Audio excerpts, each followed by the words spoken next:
غام غام غام.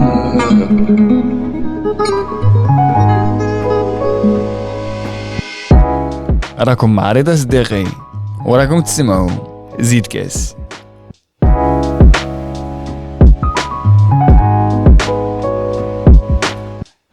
alors اليوم غادي نزيدو كاس مع كريم لو باترون تاع الروياليست.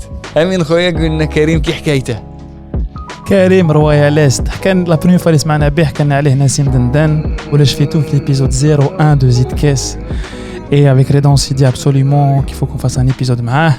Du coup جبنا الماتيريال تاع زيد كاس وصلنا عنده dans sa cave, ça s'appelle le Royal Studio.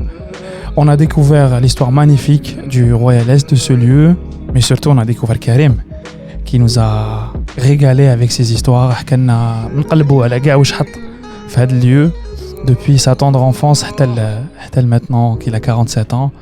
On a découvert d'autres facettes aussi du Royal Est. Il n'y a pas que la musique, il y a l'associatif, il y a des histoires, il y a de l'émotion.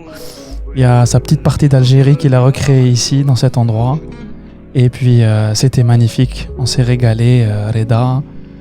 Toi aussi, tu t'es senti, tu as été très touché par ce qu'il racontait. Mais complètement, parce que vous allez voir comment on fait de ces frustrations un lieu. Exactement. Donc j'espère que vous êtes bien installés dans un très bon lieu. راكم دايرين فيها تيزانة ولا qu'est-ce que vous voulez. Très bonne écoute جماعة et on vous souhaite un très très bon épisode. On est royaliste, on est dans les caves du Royaliste. On est dans Royalist Studio. Les bas-fonds du Royal Est. Voilà. Le retour, comme dirait Youvar. On nous a enfermés à l'étage, on est descendu par le bas. À l'époque du Covid. Ah oui, c'était ça a commencé avec le Covid. Ah oui, quand on nous a interdit d'ouvrir, c'est ce qui nous a permis d'ouvrir cet espace-là en bas. On a travaillé pendant toute la période, on a ouvert discrètement, on a reçu des gens qu'il ne faut pas recevoir. Donc on est encore là. Ah. Même si on nous ferme à l'étage, on descend par les bas-fonds et on revient. Vous avez reçu des gens qu'il ne fallait pas recevoir? Monsieur. شكون? Il faut dire les noms. Bah écoute, Non, si c'est pas un problème. Non, on a eu des réunions de certaines personnes politiques Ok. ici, françaises bien sûr. Ouais. On a ouvert les portes pour qu'ils fassent leur réunion ici. Après, nous, on a fait que certaines soirées aussi, on a continué à faire de la musique, même si on nous a interdit de le faire. Et du coup, ils pouvaient rien vous dire parce que sinon, vous aviez les politiques françaises. كنت عندكم الدوسيات. والله والو, c'est pas ça. S'ils nous ont chopé, on passerait sur BFM pendant 15 jours. كيما هذاك الكويستو اللي كان صاحب ماكرون هذاك اللي كان يطيب بحال الريستورون خلصت عليه مال. Non, rien n'est acquis. On les a acceptés parce que c'est des gens qui viennent tout le temps ici. Donc après, on s'attendait pas à ça. Donc ils sont venus se réunir ici à Gare de l'Est, au Royal Est. Mais voilà. Donc si on nous avait chopés, franchement, on aurait passé un mauvais quart d'heure. Ah oui, j'imagine, surtout à l'époque du confinement, كانوا sans pitié aller les endroits, surtout les bars, كانوا les restos, les bistrots, كانوا يغلقوا لهم. Non, il fallait trouver une solution pour sortir déjà de la maison. Parce que quand tu as des enfants à la maison, il fallait que tu trouves une solution. Je dis à ma femme, je vais aller travailler, sinon je garde des enfants. Donc je suis sorti pendant un an, j'ai refait toute ma cave. J'ai découvert que j'avais une cave. Donc, déjà à la base, je ne savais pas qu'il y avait une cave. Donc j'ai découvert qu'il y avait une cave, il fallait l'aménager et tout ça. Ça a pris du temps, mais ça va. Bah oui, on est là aujourd'hui et tu nous accueilles عندك. En plus, c'est incroyable parce que la cave, elle est devenue vivante et limite, les gens la préfèrent à l'étage. Elle est indissociable de l'étage. Oui, bien sûr, on fait la jam du mardi ici, avec Yuva. Donc, au départ, c'était un petit peu bizarre de descendre à la cave parce que c'est une cave un peu underground. Donc, quand tu descends en bas, tu trouves les pierres et tout ça, le bois. Mais après, les gens, ils apprécient de rester là en cachette. C'est ce qui fait le charme de ce lieu. C'est vrai qu'il y a même une proximité avec les artistes. C'est différent. Les afters. Il fallait être là pour être là. Ah, les afters. Ça gaffe les afters.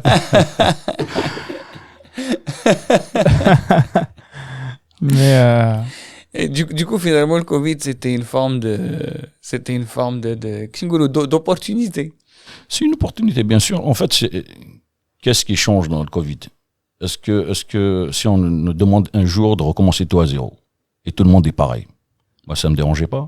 Pourtant, pour moi, c'est une opportunité de recommencer à zéro et de refaire les choses à zéro et personne ne va te juger. Ouais. Donc, c'est très bien. En fait, ça nous a permis de réfléchir, de construire et de pencher sur deux horizons. On a ouvert une salle, on appelle ça un studio d'enregistrement. Aussi, ouais, c'était au sein du Flacave, à côté, il y a d'autres endroits Flacave où il y a les studios d'enregistrement, où il y a des artistes qui ont enregistré. Donc, ça nous a permis de réfléchir et de trouver autre chose. Donc, soit c'est ça. Bon, on a fait beaucoup de choses pendant le Covid. On a fait de la distribution alimentaire, on a aidé des étudiants, on a ouvert pour beaucoup de choses pour des associations. On n'a pas laissé le lieu fermé. Mhm. Mais en tous les cas, on a essayé de le faire vivre malgré toutes les restrictions qu'il y avait à l'époque. D'accord. Ah ben... Et du coup, si on revient un peu plus loin في الوقت وقتاش قلعت l'histoire تاع Royal Est. Alors, le Royal Est, il a commencé en 2014 déjà, pas en 1994, j'allais dire. C'est l'année de mon arrivée ici en France. Ah, c'est bien, il confond l'année de son arrivée en France et l'année de l'ouverture de Royal Est. 2014-94, t'as vu la différence? Donc, en fait, j'ai travaillé plusieurs fois dans la restauration, j'ai acheté toujours des bars, j'ai fait de la musique.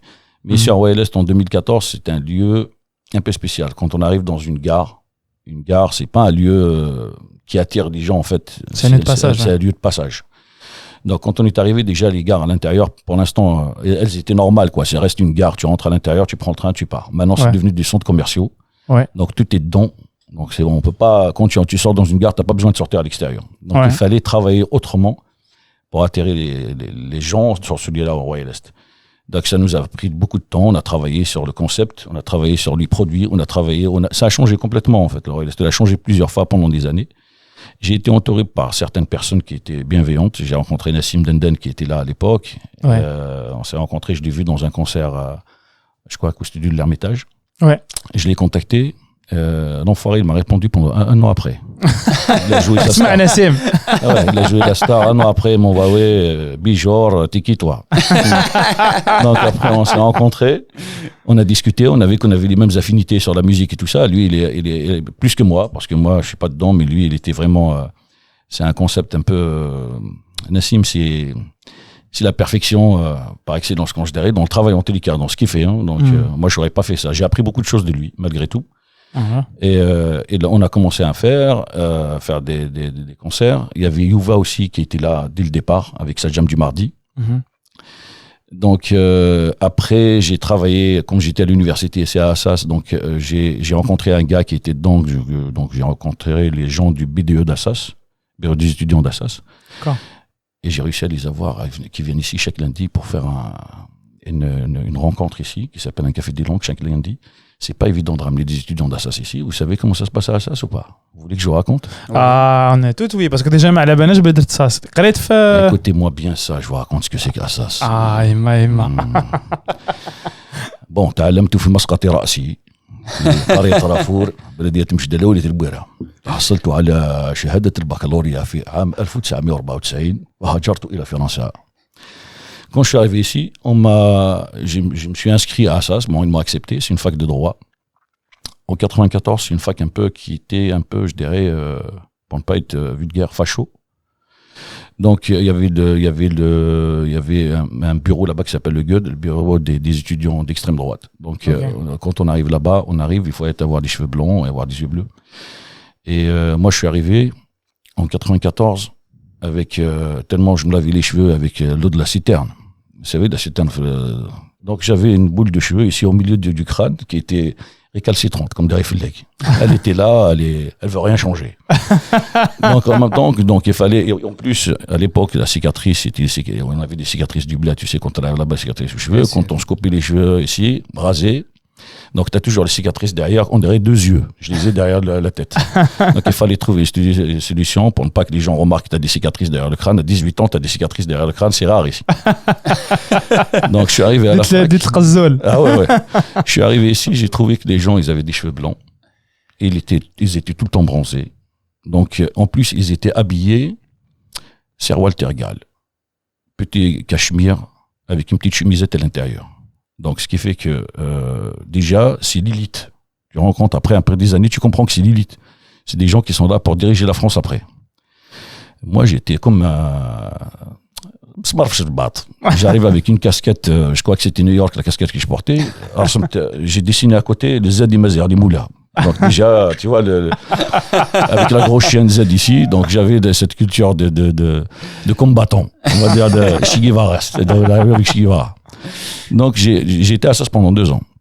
Donc j'ai vu un petit peu comment ça se passe. C'était pas évident parce que déjà on avait les problèmes de langue, parce qu'à l'époque, mon époque, ils ont tout testé. Les années 76, on a tout testé sur nous. Le tronc commun, ils ont enlevé la 4e année au niveau du collège. Et on est arrivé après l'arabisation et tout ce qui va avec au niveau du lycée. Donc on avait 2 heures de français à l'époque. Ouais. Vous comprenez, quand on arrive, il fallait déjà écouter ce qu'ils disent, traduire sur notre langue. À l'époque, nous, chez nous, on apprenait Mehme Yakoun Sin, faire Riyadiyat. Ici, quel que soit X. Exactement. Ça n'a rien à voir. Mehme Yakoun Sin, on ne comprenait pas. Bon, il fallait travailler. Donc je te dis, c'est ça le premier choc que j'avais quand je suis arrivé ici en France, c'est le fait de me retrouver avec des gens. C'était pas la même culture, c'était pas la même vision des choses, c'était pas la même vision de travail, parce que nous, je les vois tout le temps bronzés, l'été, ils partent en vacances, quand ils ont des vacances, un petit peu de vacances, ils parlent que de vacances, je me dis, c'est quoi ce pays? Chinois. Ils parlent de vacances.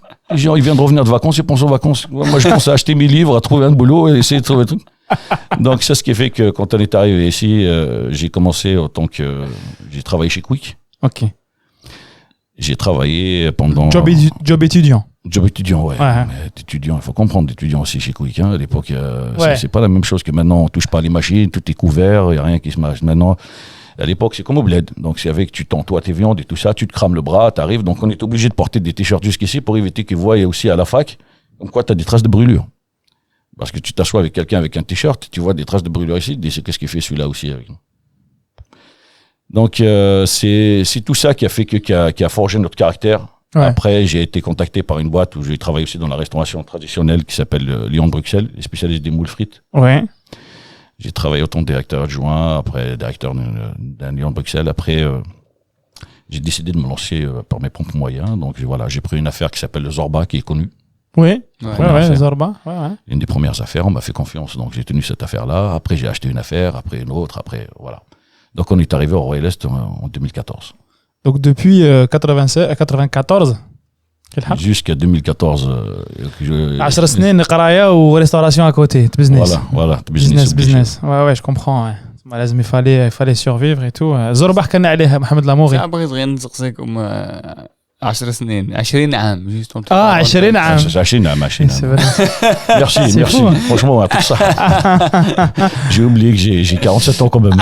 C'est vrai que tu disais, quand il l'a dit, dans ma tête, c'est 10 ans, mais en fait, c'est 20 ans. 20 ans de travail acharné. Ouais. 20 ans de travail acharné. Et je me souviens quand je suis arrivé avec mon petit sac Adidas, je crois qu'il avait même une faute d'orthographe dessus sur l'Adidas. Je l'ai pris, je suis monté à Bouira, Alger, j'ai pris mon avion ici. Orly, ouais. Et franchement, on n'oublie pas cette période de 18 ans j'ai rien oublié en fait. De tout ce qui se passait avant, à partir de 94 vers l'avant, on dirait que c'est ancré dans le cerveau. C'est dessiné au fer forgé, c'est un truc de malade. C'est fou. Les détails et tout ça, ça reste dans ma tête. C'est bloqué. Même mes amis, quand je les appelle et tout ça, parce que c'est en fait, c'est une coupure grave. Quand tu viens, tu coupes d'événements, tu laisses tes amis, tu laisses ton pays, tu laisses tout, tu viens et enchaîner sur notre vie. Franchement, tout ce qui se passait avant, c'est ancré. Et ancré dans le sang. Donc voilà. Et le Royal Est, comme je te dis, c'était pas évident au départ. Mais après, à faire à mesure, les gens, les rencontres, les personnes nous ont fait confiance et voilà. Et ça continue, j'espère que ça va continuer. Oh, il y a quelqu'un d'autre qui va venir continuer aussi. Inch'Allah. Inch'Allah. C'est quoi le souvenir le plus important? Tu le visualises très souvent. Royaliste? Non, avant 94. Si je vous raconte ça, non, je peux pas. Ça, c'est des souvenirs d'adolescence, ça, on peut pas. À l'université, enfin, au lycée, pas à l'université, à lycée. Non, c'est les profs, c'est comment on appelle ça? L'adolescence. Tu vois, l'adolescence, parce que nous, à l'époque, si l'alaqat, مع الجنس اللطيف. Tu vois, c'est-à-dire si le respect qu'on avait à l'époque envers la femme, c'est qu'on pouvait pas appeler la fille avec. Enfin, moi j'ai vécu en Kabylie, dans un village en Kabylie. Bon, peut-être dans les grandes villes c'est autre chose. Nous, à l'époque, on n'appelait pas les filles par exemple par leur prénom. Tu vas l'appeler avec son nom de famille. La fille, elle sort avec le tablier de la maison et les collés sur elle pendant toute la journée. Le tablier de l'école. Ouais. Donc la fille, pour qu'elle sorte, elle fait partie du dress code, tu vois. Donc elle sort avec le tablier, sinon elle sort pas. Donc après, c'est tout ça, c'est les amis, c'est devenir homme à l'époque aussi. Quand tu deviens homme, quand tu arrives au lycée, tu as ta petite moustache qui commence à pousser, et le rapport avec les profs aussi. Ouais. Et c'est tout ça qui fait que ça reste ancré. Donc les petites engueulades avec les profs, de temps en temps les grosses engueulades. Ouais. Donc voilà, donc on se transforme en homme, on se voit comme homme avec des comportements d'ado, donc c'est ça un petit peu qui reste dans la tête. C'est quoi devenir un homme à l'époque? À l'époque, c'est... كيف هكا حسيت روحك بيصاير راجل؟ Ah ouais. راجل. Moi, j'ai commencé à travailler à l'âge de 15 ans, sans que mes parents le sachent. Mon père, il était en France, il travaillait ici. Donc, j'ai commencé, je travaillais en cachette. Et donc, quand il est venu me voir, il me dit, t'as besoin d'argent? Je lui dis non. Une fois, 2 fois, 3 fois. Après, il vient, il me trappe, il me dit, c'est quoi ça? Tu voles? Tu fais quoi là? Tu voles? Tu comme ça? Tu me dis ce que tu fais, d'où t'as de l'argent? Mais non, mais du draham. Oui, c'est comme ça. Après, je lui dis, je travaille. Il me dit, c'est pas possible. Je dis, je travaille. Je l'ai ramené où je bossais. Je travaillais dans un restaurant dans le village. Donc, et quand il a vu ça, il m'a dit, oui, franchement, mon père, il est partisan de ça. Tu travailles, mérite salaire. Même pour lui. Tu bosses pour lui, il va te payer. Donc, c'est ça son truc. Tu as envie de gagner de l'argent, vas-y, va travailler. Donc, c'est ça le concept. Quand je lui dis que je travaillais, il était fier. Donc, j'ai commencé à travailler. J'ai bossé, je crois, 2 mois. Mais ça m'a permis de comprendre beaucoup de choses. Mais voilà, j'ai soulevé mon pantalon jusqu'au genou, j'ai terré, j'ai nettoyé le sol. Et une fois, il y avait un touriste français qui est venu, il me dit bonjour, vous avez quelque chose à manger? Je lui dis qu'est-ce que tu veux? Il me dit qu'est-ce que tu as? Je lui dis j'ai du riz. Il me dit ramène-moi du riz. Ça c'est c'est l'image que j'ai quand je travaillais, quand j'étais adolescent. Mais après, devenir homme au lycée, c'est beaucoup de choses. C'est la transformation psychologique totale dans la revendication sociale, dans ce qu'on cherchait, dans nos racines, dans le travail, dans tout, quoi. Dans la politique, on essaie de se politiser un petit peu au niveau du lycée. C'est ça, ouais, il y avait la naissance de la conscience politique. Voilà, la conscience politique. On était 8 à peu près à gérer, je dirais pas un lycée, mais en tous les cas, à être les garants de l'ouverture de ce lycée. Quand on veut fermer, on ferme. Ouais. Donc voilà, c'était cette conscience un petit peu politique et j'arrive même pas à le dire. La La revendication totale de ce qui se passait à l'époque sur il y avait la vérité et tout ce qui va avec. Bien Donc, sûr, ouais, c'était... T'avais quoi, 17 ans, 94? 17 ans. Non, ouais, ou 18? C'était 17, quoi les 17, revendications? T'as un jeune de 18 ans. À l'époque, Ouais. déjà la mixité sociale. Déjà, comment ça se fait non, je dis pas ça par la mixité. En fait, c'est de nous laisser vivre notre vie. On faisait des expositions à l'époque. On nous interdisait de faire des expositions, mais on faisait des expositions sur tout ce qui est des événements qui s'est passé en Kabylie. On faisait la revendication sur la berbérité, sur notre racine, tout ça. Donc, on était tous ancrés dedans. C'est surtout culturel. C'est la recherche culturelle. On se recherchait. Donc, on essayait de continuer un petit peu le combat qui était là avant. Donc, voilà. Tu m'as depuis tout jeune, tu t'intéressais à la culture. Fais le lycée, peut-être là, ça. Ah, obligé. C'est-à-dire créer des événements, les expos, la musiqa. Toujours. J'ai participé aux expos au lycée, bien sûr. Mhm. Toujours. Le musiqa, bon, on n'avait pas les moyens de le faire parce qu'on avait le Faj. تعرفوا الفاج ولا ما تعرفوش الفاج؟ Non. Ah, le Faj. Le Faj, c'est la maison des jeunes. Ah, ok. La maison des jeunes في Mchidala. Donc, pour aller là-bas, pour choper une batterie, faut te lever tôt. Pour trouver un piano, pareil, la même chose. Et voilà, donc on n'avait pas les moyens. Ceux qui avaient les moyens, ils faisaient de la musique. Nous, on n'avait pas les moyens. Moi, à l'époque, on n'avait pas les instruments pour travailler, quoi. Donc, mais on était amoureux de cette musique. On Tu t'intéressais, ouais. Les Bien sûr, cassettes, hein. Ah oui, on suivait tous les... Si, je vais vous dire un truc aussi. Restez là, vous allez entendre. Il y a un grand chanteur en Kabylie qui s'appelle Haddad Fattah. Ok. C'était mon prof de français. Il est très connu chez nous. Mhm. Et c'est un poète. Et on l'appelait à l'époque, enfin jusqu'à maintenant, c'est l'Enrico Macias Kabyle. Oh. Je te jure, c'est vrai. Et c'est un gars, il a une voix exceptionnelle. Et quand j'étais petit, je devais avoir 13 ans. Il m'a demandé, c'était mon prof de français. Mhm. Et il savait que je dessinais. Il me dit, est-ce que tu peux me dessiner un truc? Il a sorti une cassette, à l'époque, qui s'appelait Shahrazad. Shahrazad, il y a 2 sens. Donc, il m'a dit de dessiner une jaquette sur Shahrazad. Pour moi, la Shahrazad, il y a 2 choses que je connaissais sur mon prof. Shahrazad, c'est les mille et nuits. Ouais. Et Shahrazad, comment je l'ai compris moi? Et je lui ai fait un dessin.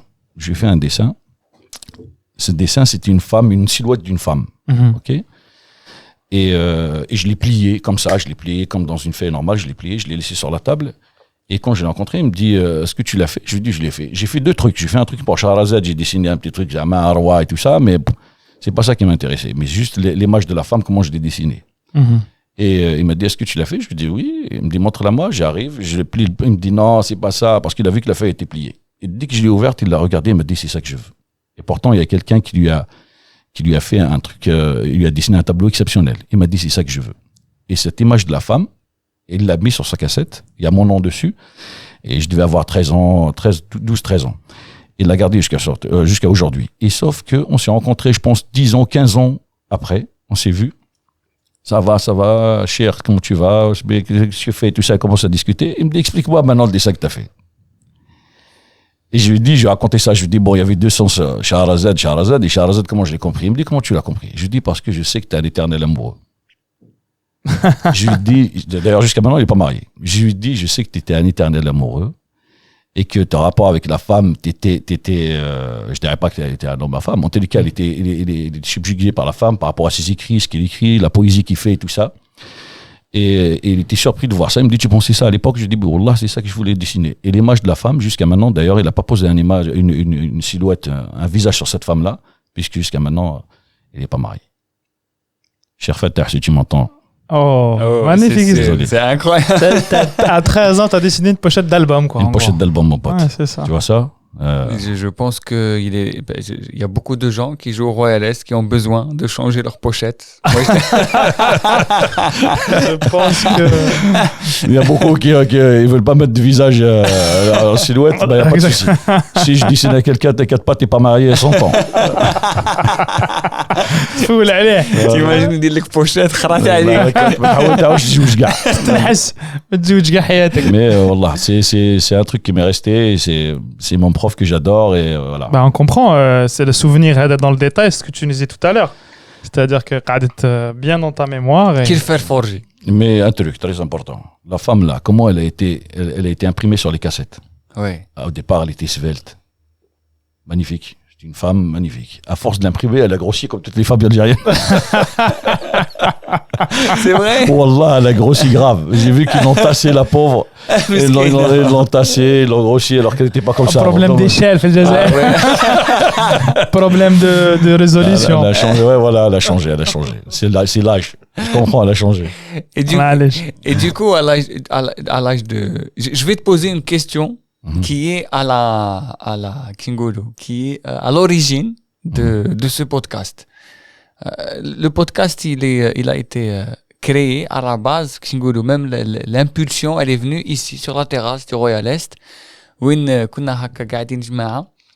هي واحد سقسا هكا جماعة قال لهم نتوما علاش خرجتوا من الجزائر؟ Pourquoi vous êtes partis? Et du coup, gars, il commence à donner des réponses. Le contexte socio-politico-culturel. Et en fait, il dit non. Moi, je vais dire des analyses. Moi, personnellement, et dès que les gens ils ont commencé à raconter, personnellement, la discussion était incroyable. Jusqu'à ce que j'étais à c'est bon, je vais fermer. Du coup, là, on s'est dit, Karim, on est sur une discussion. Du coup, maintenant, toi, dis-nous. Personnellement, pourquoi à l'âge 94, Karim, militant, tout ce que tu veux. Militant, non. 18 ans. Non, quand je te dis militant, militant dans le sens, c'est tu es quelqu'un d'optimiste, tu es quelqu'un actif dans ta société. 18 ans, tu te dis, hey. Non, je vous explique. J'ai eu mon bac en 94. Okay. Après, il y a un truc qui s'est passé en Kabylie. Vous savez qu'il y a eu un boycott scolaire en 94. Ouais. Moi, en fait, j'ai estimé que j'ai assez donné, j'ai travaillé pour ne pas redoubler, pour avoir le bac. Déjà, c'était pas évident à l'époque. Au niveau des places de l'université, on n'avait pas beaucoup. Le taux de réussite chez nous, il n'est pas important parce que, comme je te dis, les universités n'avaient pas assez. Donc, oui, voilà, à l'époque, le taux quand moins de 50%. Ah, beaucoup moins. Voire moins de 40%. Ouais. Beaucoup moins. Dans ma section, on était, je crois, 11 à l'avoir. Il y avait 3 lycées en gestion, économie, je crois, et on était 11 à l'avoir. Ah ouais. Donc, il y avait un boycott scolaire et j'avais décidé de venir en France. Donc, j'ai appelé mon frère qui était là et je lui ai dit, écoute, il me dit, tu vas rester? Je lui ai dit, non, je me suis inscrit à l'université de Bijaye, je crois.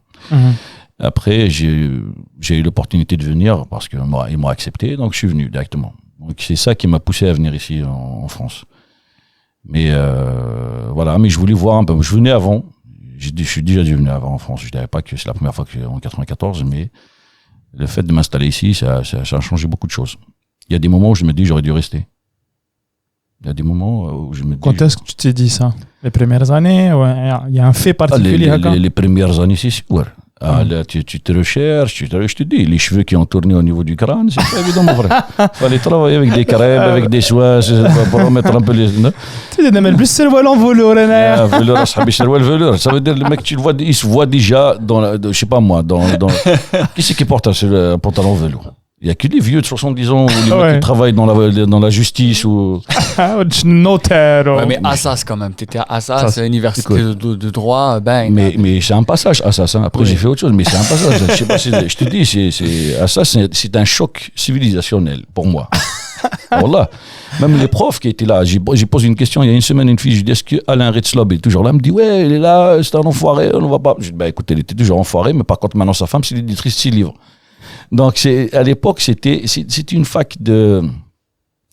Je dirais pas de riches pour les riches, mais c'est une fac d'une certaine caste sociale, mon ami, française, qui était destinée pour tenir la France. Où il y avait quelques satellites qui étaient là. حبيباتي جواك. واحد والله حبيبات هكذا واحد جاي من واحد باباه je sais pas il est président du Gabon, il va venir faire ici ses études ici, ou peut faire le passage pareil, il repart là-bas en disant je suis à ça c'est rien. Mais il y avait nous aussi, nous on est là, on sait pas. Donc avec Karim Dja, satellite. J'étais là, satellite, salam alaikum, quoi, qu'est-ce que tu dis? Zouhal. Qu'est-ce que tu fais chez toi? Mais تعرف la poésie kabyle?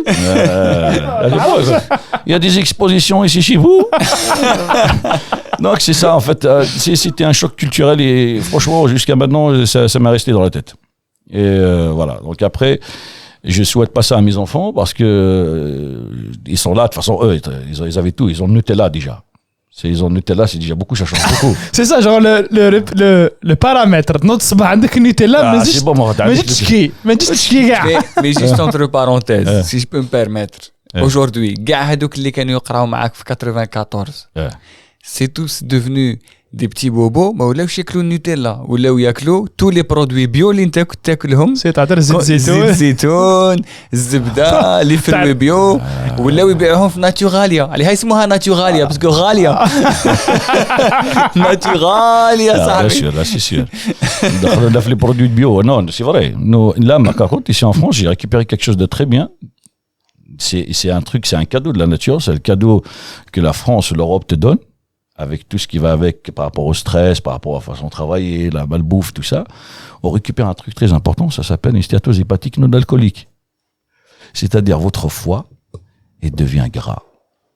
Déjà, ici, on mange du foie gras, donc je ne savais pas que le foie il devient gras aussi, donc il y avait un foie gras, on récupère tout ça, et voilà. Donc la France nous donne quelque chose de bien aussi, elle nous prend un petit peu notre santé dans un sens. Bon, moi j'ai pas tout compris tout ce que tu as dit. Tu as dit un terme scientifique, me flattache. انا راني نستنى في la suite Alors, باش نفهم. j'explique. En plus, Karim il parle avec ironie, donc ça veut dire qu'il veut dire l'inverse, j'ai فهمت. Non. Je vous explique.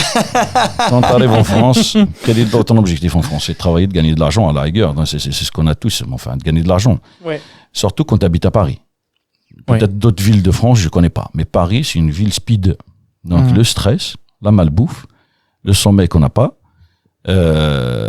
la vie en général, le métro, le dodo, tout ce qui va avec. Donc tout ça font qu'à un certain moment, on développe certaines capacités. Soit on devient des super-héros, soit on devient des malades mentaux, soit on devient des malades tout court. Donc on a des choses à l'extérieur, on nous voit bien, on est bien en bonne santé. Le jour où on va être pointé au bout de 40 ans de travail, je ne dirais pas 40 ans, au bout de 20 ans, ça fait combien de temps? 30 ans que je suis ici en France, presque 28 ans maintenant. Au bout de 30 ans, on vérifie, tu vérifies ta carcasse, tu te vois, tu es bien, tu te dis je fume pas, je bois pas. Je fais un silence, je bois pas, un petit peu de temps en temps, mais je bois pas. Je mange comme tout le monde, des sandwichs, tout ça. Avec le stress, ça se mélange. Ça devient une maladie qui est rare. Enfin, aux États-Unis, maintenant, elle devient très, très importante. Moi, j'ai découvert que je l'ai. Ça s'appelle une stéatose hépatique. C'est le foie gras. Donc, le foie gras, quand le foie il devient gras, après, à un certain moment, si tu continues de cette façon-là, il sèche. Ça devient une fibrose. Une fibrose, elle revient. Tu peux pas régénérer ton foie. Elle reste comme ça. Et c'est ça qui fait que ça, c'est un cadeau à la fin de quand tu bosses beaucoup. C'est ça que tu reçois, en fait, ton cadeau à la fin de ta vie. Et qu'ici, ce que j'ai compris après un certain moment, que courir derrière un idéal qu'on n'a pas en fait. L'idéal, c'est l'argent pour certains, la réussite, c'est l'argent pour certains. Moi, j'ai découvert que c'est pas ça, en fait. Ça n'a rien à voir. C'est uniquement les moments que tu passes dans ta vie. Donc après un certain moment, tu travailles, tu découvres, t'es malade, tu as balancé toute ta vie, tu as bossé énormément pour rien. Je dirais pour rien, parce que quand tu fais un bilan sur toi-même, la seule chose que tu gagnes, c'est tes enfants et ta famille. Le reste, c'est rien d'autre. Ni les bâtisses, ni rien du tout. Tu élèves ton enfant, tu essaies d'élever les enfants. Bon, je saute d'un sujet à un autre, les gars. Non, معليش كمل pas de souci. نهضر بزاف كتخلص كل اللي ما نحبش Vas-y. Donc il arrive un certain moment où je parle à ceux qui vont venir, à ceux qui viennent pour une vie, en fait, pour un meilleur qui cherche ici en France. Je vais donner une image, peut-être un peu vulgaire, mais je vais donner une image. La France est une prostituée. Mais je vous explique ce que c'est. Paris est une prostituée. Je ne dirais pas que la France. Paris est une prostituée. Pourquoi je dis ça? L'image qu'on nous donne, c'est comme une femme que tu vois belle et tout ça, tu arrives à la voir. J'espère que le podcast là, il va pas passer partout. Attention à ce que je veux dire. Donc, c'est quoi l'image? La France, elle te donne quoi? T'arrives, tu la vois, elle est belle, elle est magnifique et tout ça. T'arrives, elle te stresse, elle te dit, mon ami, il faut que tu me donnes, il faut que tu me payes là. Il faut que tu me payes. Vont te faire quoi que ce soit, il faut que tu me payes. Tu vas la payer avec quoi? Tu vas la payer avec ta santé. Tu vas la payer avec ton temps. Ok? Tu la payes. D'une façon, elle va te dire, paye-moi tout de suite là. Donc, à force de travailler, tu bosses, tout ça, tu poses ta santé et ton temps. Parce que le temps, il passe vite. Tu te rends pas compte. Donc, tu la payes. À la fin, tu te rends compte. Elle va te dire, ouais, t'as fait quoi là? Qu'est-ce que tu fais? Tu te regardes dans ton truc, là, le temps il passe, t'as rien fait, tu cherches. À un certain moment, tu te retrouves, t'as rien fait. Tu sors de là-bas, t'as perdu ta santé, t'as perdu ton argent, t'as perdu ta famille, et t'as rien fait. C'est pour ça que je dis que c'est une prostituée. Donc, une professionnelle, bien sûr, hein, donc je n'avais pas. Ouais. Donc, ce qui fait que c'est ça, en fait. Pour les jeunes qui viennent ici, cherchez autre chose que l'argent, profitez du moment que vous allez vivre. Profitez de votre temps, profitez de vos familles. Ici, c'est vrai que nous, on a toujours le pied, entre un pied ici et un pied en Algérie. La diaspora algérienne, on a toujours cherché à faire ça. Donc, on vit pas dans le lieu où on est.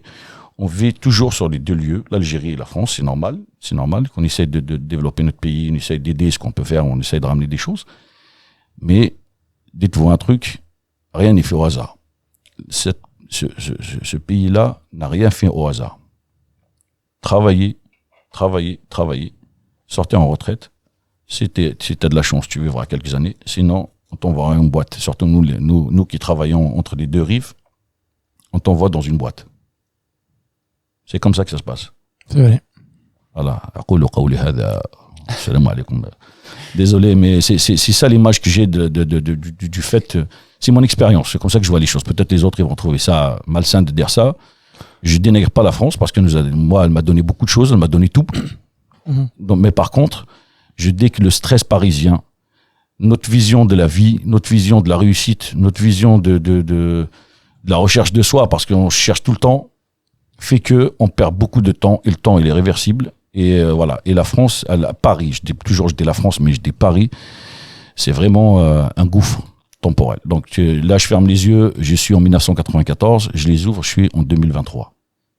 Non, mais il y a rien de. On revient sur l'image que tu utilises. Déjà, on prend te précise حاجة عليك. ما سمعتناش déjà, mais عندنا déjà une liberté de ton. واللي يسمعونا والفونا على بالهم باللي ما عجبوش الحال. هاك تعرف. Si tu nous écoutes et t'arrives là, je sais pas combien de temps on enregistre, plus de 50 minutes. Le but c'est que l'image elle te parle. C'est-à-dire que ou l'expérimenter هكذا.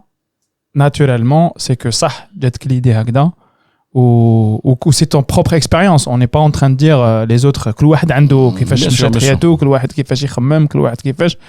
En tout cas, ce qui est intéressant dans ce que tu dis, c'est que c'est réel. C'est une représentation du réel que tu t'es faite depuis 28 ans. Parce que tu es en 94. avec depuis Assas, après Assas, les restaurants اللي خدمت فيهم ou les affaires que tu as eues ou que tu as gérées et le bilan تاعك après ça c'est voilà alhamdoulilah mais je repars avec un cadeau parce que quand on est cadeau c'est quoi de cadeau mais c'était ironique parce que كما نقول لك فاش l'humour c'est la politesse des rois. Du désespoir. Du désespoir, voilà. L'humour, c'est la politesse du désespoir. C'est-à-dire quand on trouve plus des mots, on fait de l'humour et de l'ironie pour exprimer quelque chose. Et puis, c'est juste une expérience. Et puis, tu la partages. Les gens, ils l'apprennent, ils l'apprennent pas. Oui, et surtout, c'est ce que je te disais au début. C'est ta subjectivité à toi. Ce qui nous intéresse, c'est ton expérience ou l'expérience de chacun. Parce que tu as acheté quelqu'un d'autre a acheté différemment. Bien sûr. Mais là, aujourd'hui, c'est ton épisode, Karim. Bien sûr. Ça veut dire on parle de ta vérité. Mais qu'est-ce que parce que je sais pas, moi, quand je t'entends parler, j'ai l'impression qu'il y a des choses, tu es passé à côté. Bien sûr. J'aurais pu être maçon. Non, mais franchement, j'aurais pu vivre plusieurs vies. Moi, c'est peu ce que j'ai. Franchement, wallah, ça je le dis, mais j'aurais pu faire beaucoup de choses. J'aurais pu apprendre beaucoup de choses. Moi, je suis quelqu'un de je sais pas moi, d'angoissé, je sais pas, j'ai l'impression qu'il manque quelque chose tout le temps. Et je peux faire ça, j'ai envie de faire autre chose, j'ai envie de, je sais pas, si je peux repartir à l'école, je repartirai à l'école. Hein. J'ai pas apprécié. Il arrive un certain moment où quand je suis arrivé à l'âge de 18 ans, je vous explique un truc. Quand je suis arrivé ici en France, la première chose, pendant des années, je me dis, comment tu peux améliorer les choses? Comment tu peux améliorer la vie, en général, des gens? Donc, il y avait beaucoup je dirais pas des choses que j'ai pensées à l'époque, ils sont là maintenant. Je suis un hyperactif, malade. Voilà, c'est une maladie. Je sais pas si c'est une maladie algérienne, mais en tout cas, c'est comme ça, moi. Je suis un hyperactif malade. Je suis un extrémiste hyperactif. Voilà. Donc, il faut, à chaque fois que je pense à, il y en a qui m'arrêtent, heureusement. Heureusement, j'ai ma femme qui m'arrête, qui me dit, écoute, calme-toi un peu. Mais sinon, je serais parti dans les vapes, je suis parti de loin. Donc, je fais des trucs sur des choses. Je pense sur la technologie, sur comment améliorer les choses en Algérie, comment travailler en Algérie, qu'est-ce que je peux faire et tout ça, d'ailleurs. Donc voilà, donc c'est tout un Algérien qui vient en France, qui essaye de changer les choses. En tout cas, ma génération sans Nutella, c'était ça. Mais ça, quand tu t'es rendu compte que Paris, c'est une prostituée, pourquoi t'es pas rentré? T'es déjà parti sans payer les prostituées, toi? Non, je plaisante. Non, mais c'est... de la chambre, tu vas sortir, elle va te tuer. Non, je mais sans je dis pas ça, quoi. J'ai été voir les prostituées, les gars. Hein, je rigole avec vous. C'est l'image qu'on a des prostituées. Peut-être qu'il y a des prostituées qui nous écoutent. Péritéticienne, je sais pas quoi. C'est une image, hein. C'est une image, les gars. Hein. Donc, c'est juste pour dire ça. Donc, pourquoi je suis pas parti en Algérie? Pourquoi t'es pas rentré, ouais? العشرية السوداء ماذا حدث في الجزائر في Non, mais, التسعينات؟ oui, mais t'es arrivé en 94. C'était le summum de la montagne. Allez, oui, mais tu t'es rendu compte quand que c'était une prostituée? Ah, d'accord. Après des années de travail acharné. Tu vois ce que je veux Après dire? des années de Allez, travail vers 2005. Ah non, plus que ça. Non, allez, oui, vers Ah là. Non, en fait, je dis que j'ai géré à un certain moment 4 affaires en même temps. Donc j'ai couru, j'ai payé, j'ai couru pour développer, j'ai payé pour développer ma propre personne en fait. J'ai couru, j'ai eu 4 affaires en même temps avec mes frères, donc on a travaillé, on a bossé comme des malades. Et même si on se rend compte après un certain, quand je dis cet image-là, je le dis maintenant quand j'ai 47 ans. À l'époque je disais pas ça. Je te dis, à l'époque c'était le boulot, il fallait travailler. Chercher du travail, ramener des clients, ouvrir d'autres affaires. Moi, les gens ils me faisaient confiance. J'ai travaillé avec des Auvergnats ils me faisaient confiance. Ce qui est très compliqué. Ouais, donc j'ai bossé jusqu'à maintenant. J'ai acheté des affaires sans rien. Donc on m'appelle, on me dit voilà, t'as une affaire qui est fermée, est-ce que tu veux la reprendre? Oui, j'ai pas d'argent, mais vous inquiétez pas, allez-y. Donc ils savaient comment je travaillais, j'ai remboursé toujours mes dettes, je suis un bosseur, et mes frères aussi. Donc il a fait qu'à un certain moment, ils nous faisaient confiance. Mm-hmm. Et on se rend compte de tout ça, je te dis, quand tu arrives à un certain âge, où tu comprends le temps il passe vite, et tu comprends que tu as perdu beaucoup de temps. Perdre du temps, ça ne veut pas dire à ne rien faire. Perdre du temps, c'est-à-dire, j'ai pas profité beaucoup avec ma famille, c'est mes enfants, je les ai vus grandir. Il y a mon fils, il a 19 ans maintenant. Donc, Donc là, on a un rapport papa-homme. Tu vois le homme tout à l'heure, là, là, c'est lui qui l'a. La petite moustache, tout ça, le rapport papa-homme. Donc il faut essayer de discuter avec lui, essayer de communiquer. Parce que la communication aussi avec les enfants, c'est pas évident. C'est tout ce que mon truc. La seule chose que j'ai peur de la vie, c'est de perdre cette communication avec mes enfants. Donc, ce qui fait que après un certain âge, j'ai découvert tout ça. J'ai découvert que c'est juste des paillettes. Paris, c'est des paillettes. C'est uniquement un décor de cinéma. Donc, ce décor-là, soit on l'accepte, on vit avec, soit on se dit, merde, attends, finalement, tout est faux et il faudra trouver autre chose. Et voilà, donc c'est ce qui fait que je dis que c'est une prostituée, parce qu'elle est maquillée, Paris, elle est vraiment maquillée, elle est belle, Paris. Tu sors le soir ou le jour, elle est belle, tu soulèves la tête, tu découvres des trucs. Elle est magnifique, c'est une ville magnifique. Avec son histoire, avec tout ce qui va avec. Là, comme dirait Jamel Debbouze, elle est pavée, et peut-être c'est nos parents qui l'ont pavée, cette ville-là. Et donc, voilà. Donc après, c'est pour ça que j'ai donné cette image de prostituée, parce que elle est très belle, elle nous demande beaucoup. Elle nous demande beaucoup pour arriver à elle, quoi. Mais on peut la quitter. C'est pas évident. Malèche. Parce que quand tu es parisien, quand tu es de Paris, c'est pas évident. Déjà, de sortir en banlieue. Moi, j'ai habité pendant 20 ans à Paris. Après, j'ai été en banlieue. Okay, ce qui fait que je m'installe dans un lieu un peu plus spacieux, j'ai un jardin, je suis très bien. Okay. Le premier jour, wallah, je vous dis ça, la première fois que j'ai dormi là où je suis maintenant, tellement c'était calme, je me suis réveillé avec une angoisse terrible. J'ai eu une angoisse. J'ai compris comment on peut torturer quelqu'un avec un silence. C'est ce qu'ils font. Ils te mettent dans une chambre où t'as rien, tu cries, t'as rien qui sort. Mais j'ai découvert ça m'a angoissé. Donc je me suis réveillé, j'ai ouvert, c'est comme si tu sautes pour attraper quelque chose, il y a rien. Le silence tue. Comme derrière le silence tue, c'est vrai. Et pendant des mois, j'ai allumé la télé, j'ai laissé l'allumer avant que mes enfants arrivent. Donc j'ai allumé la télé. Ben non, j'ai mis les enfants, ça gueule, tout ça. Tout fonctionne, il n'y a pas de souci, il y a le bruit. Tout fonctionne. Oui, bien sûr, il faut qu'il y ait du bruit tout le temps. S'il n'y a pas de bruit, c'est pas bon. Moi, à Paris, c'était ça, hein, les gyrophares, la gueule, ces engueulages. J'habitais à l'avenue Philippe Auguste, c'était à côté de l'avenue, donc ça a gueulé. Mais voilà, donc c'est pour ça que je te dis, on peut pas la quitter. Donc déjà partir en banlieue, c'est pas évident. Ça m'a pris je sais pas combien de temps. Et partir de Paris pour aller ailleurs. Maintenant, j'y pense. Maintenant, je lui dis à la prostituée, je t'emmerde. Ah non, je vais partir. Et je paye plus. Je vais rien te donner, ni mon corps, ni ma santé, il n'y a plus rien à gratter de toute façon. Elle a déjà tout pris. Elle a tout pris, ouais, elle a tout pris. Moi, ça va, regarde, c'est rien, c'est le baraka. Ah ouais, 47 ans, on se pose des questions après. Oui, mais c'est bien, je pense que, je sais pas, j'ai l'impression par rapport à la moyenne de la société, tu te poses les questions assez tôt. À 47 ans? Bah oui. Autour de... Généralement, c'est à l'approche de la retraite, 63 ans, 65 ans. Comment si je commence à me poser des questions à 63 ans, c'est fini, les gars. Mais tu dis, il y a des choses que, je sais pas, que tu es passé à côté, soit là que tu n'as pas réalisé, ou là, nous, quand on te voit de l'extérieur, pour nous, je sais pas, juste avec le Royal Est, t'as fait énormément de choses.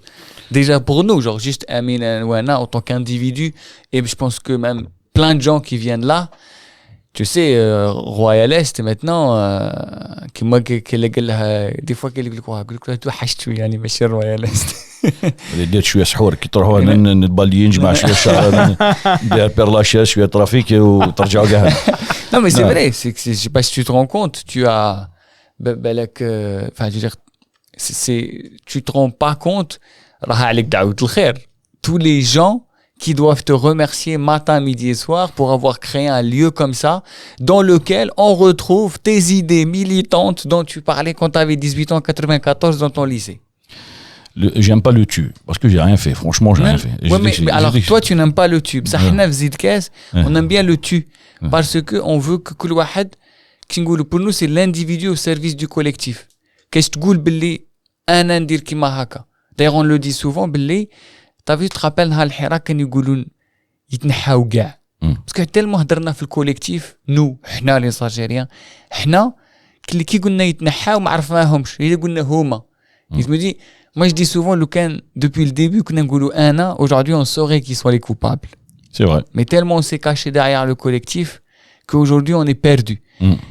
Du coup si on a l'occasion de rediscuter les choses de nouveau, on sait l'intention تاعك. On n'a pas besoin. C'est très bien que Karim, on te connaît, on voit comment tu es dévoué pour l'autre. Donc ça veut dire que si nous on dit tu, parce que justement on a une certaine admiration, on a un certain respect, et si j'ai envie de te dire merci à la deuxième personne du singulier, merci Karim, c'est toi en fait. En fait, merci à tous ceux qui ont participé à ce lieu. Merci à tous ceux qui m'ont fait confiance. Merci à tous les artistes qui ont cru en nous. Je dis pas moi parce que. Non, parce que toi, tu as une équipe à la Bana. Il y a des gens qui t'ont aidé, etc. Je dis, il y a des gens qui m'ont aidé dès le départ. C'est pas évident, je dis. Donc déjà, ramener des gens ici en face de la gare. N'oubliez pas, c'est un PMU. Okay. Oui, à la base. Ouais. C'est un PMU, c'est un café destiné aux jeux de hasard et PMU Française des Jeux. Donc on mélange pas les choses. Ok, donc il arrive à un certain moment, un PMU reste un PMU.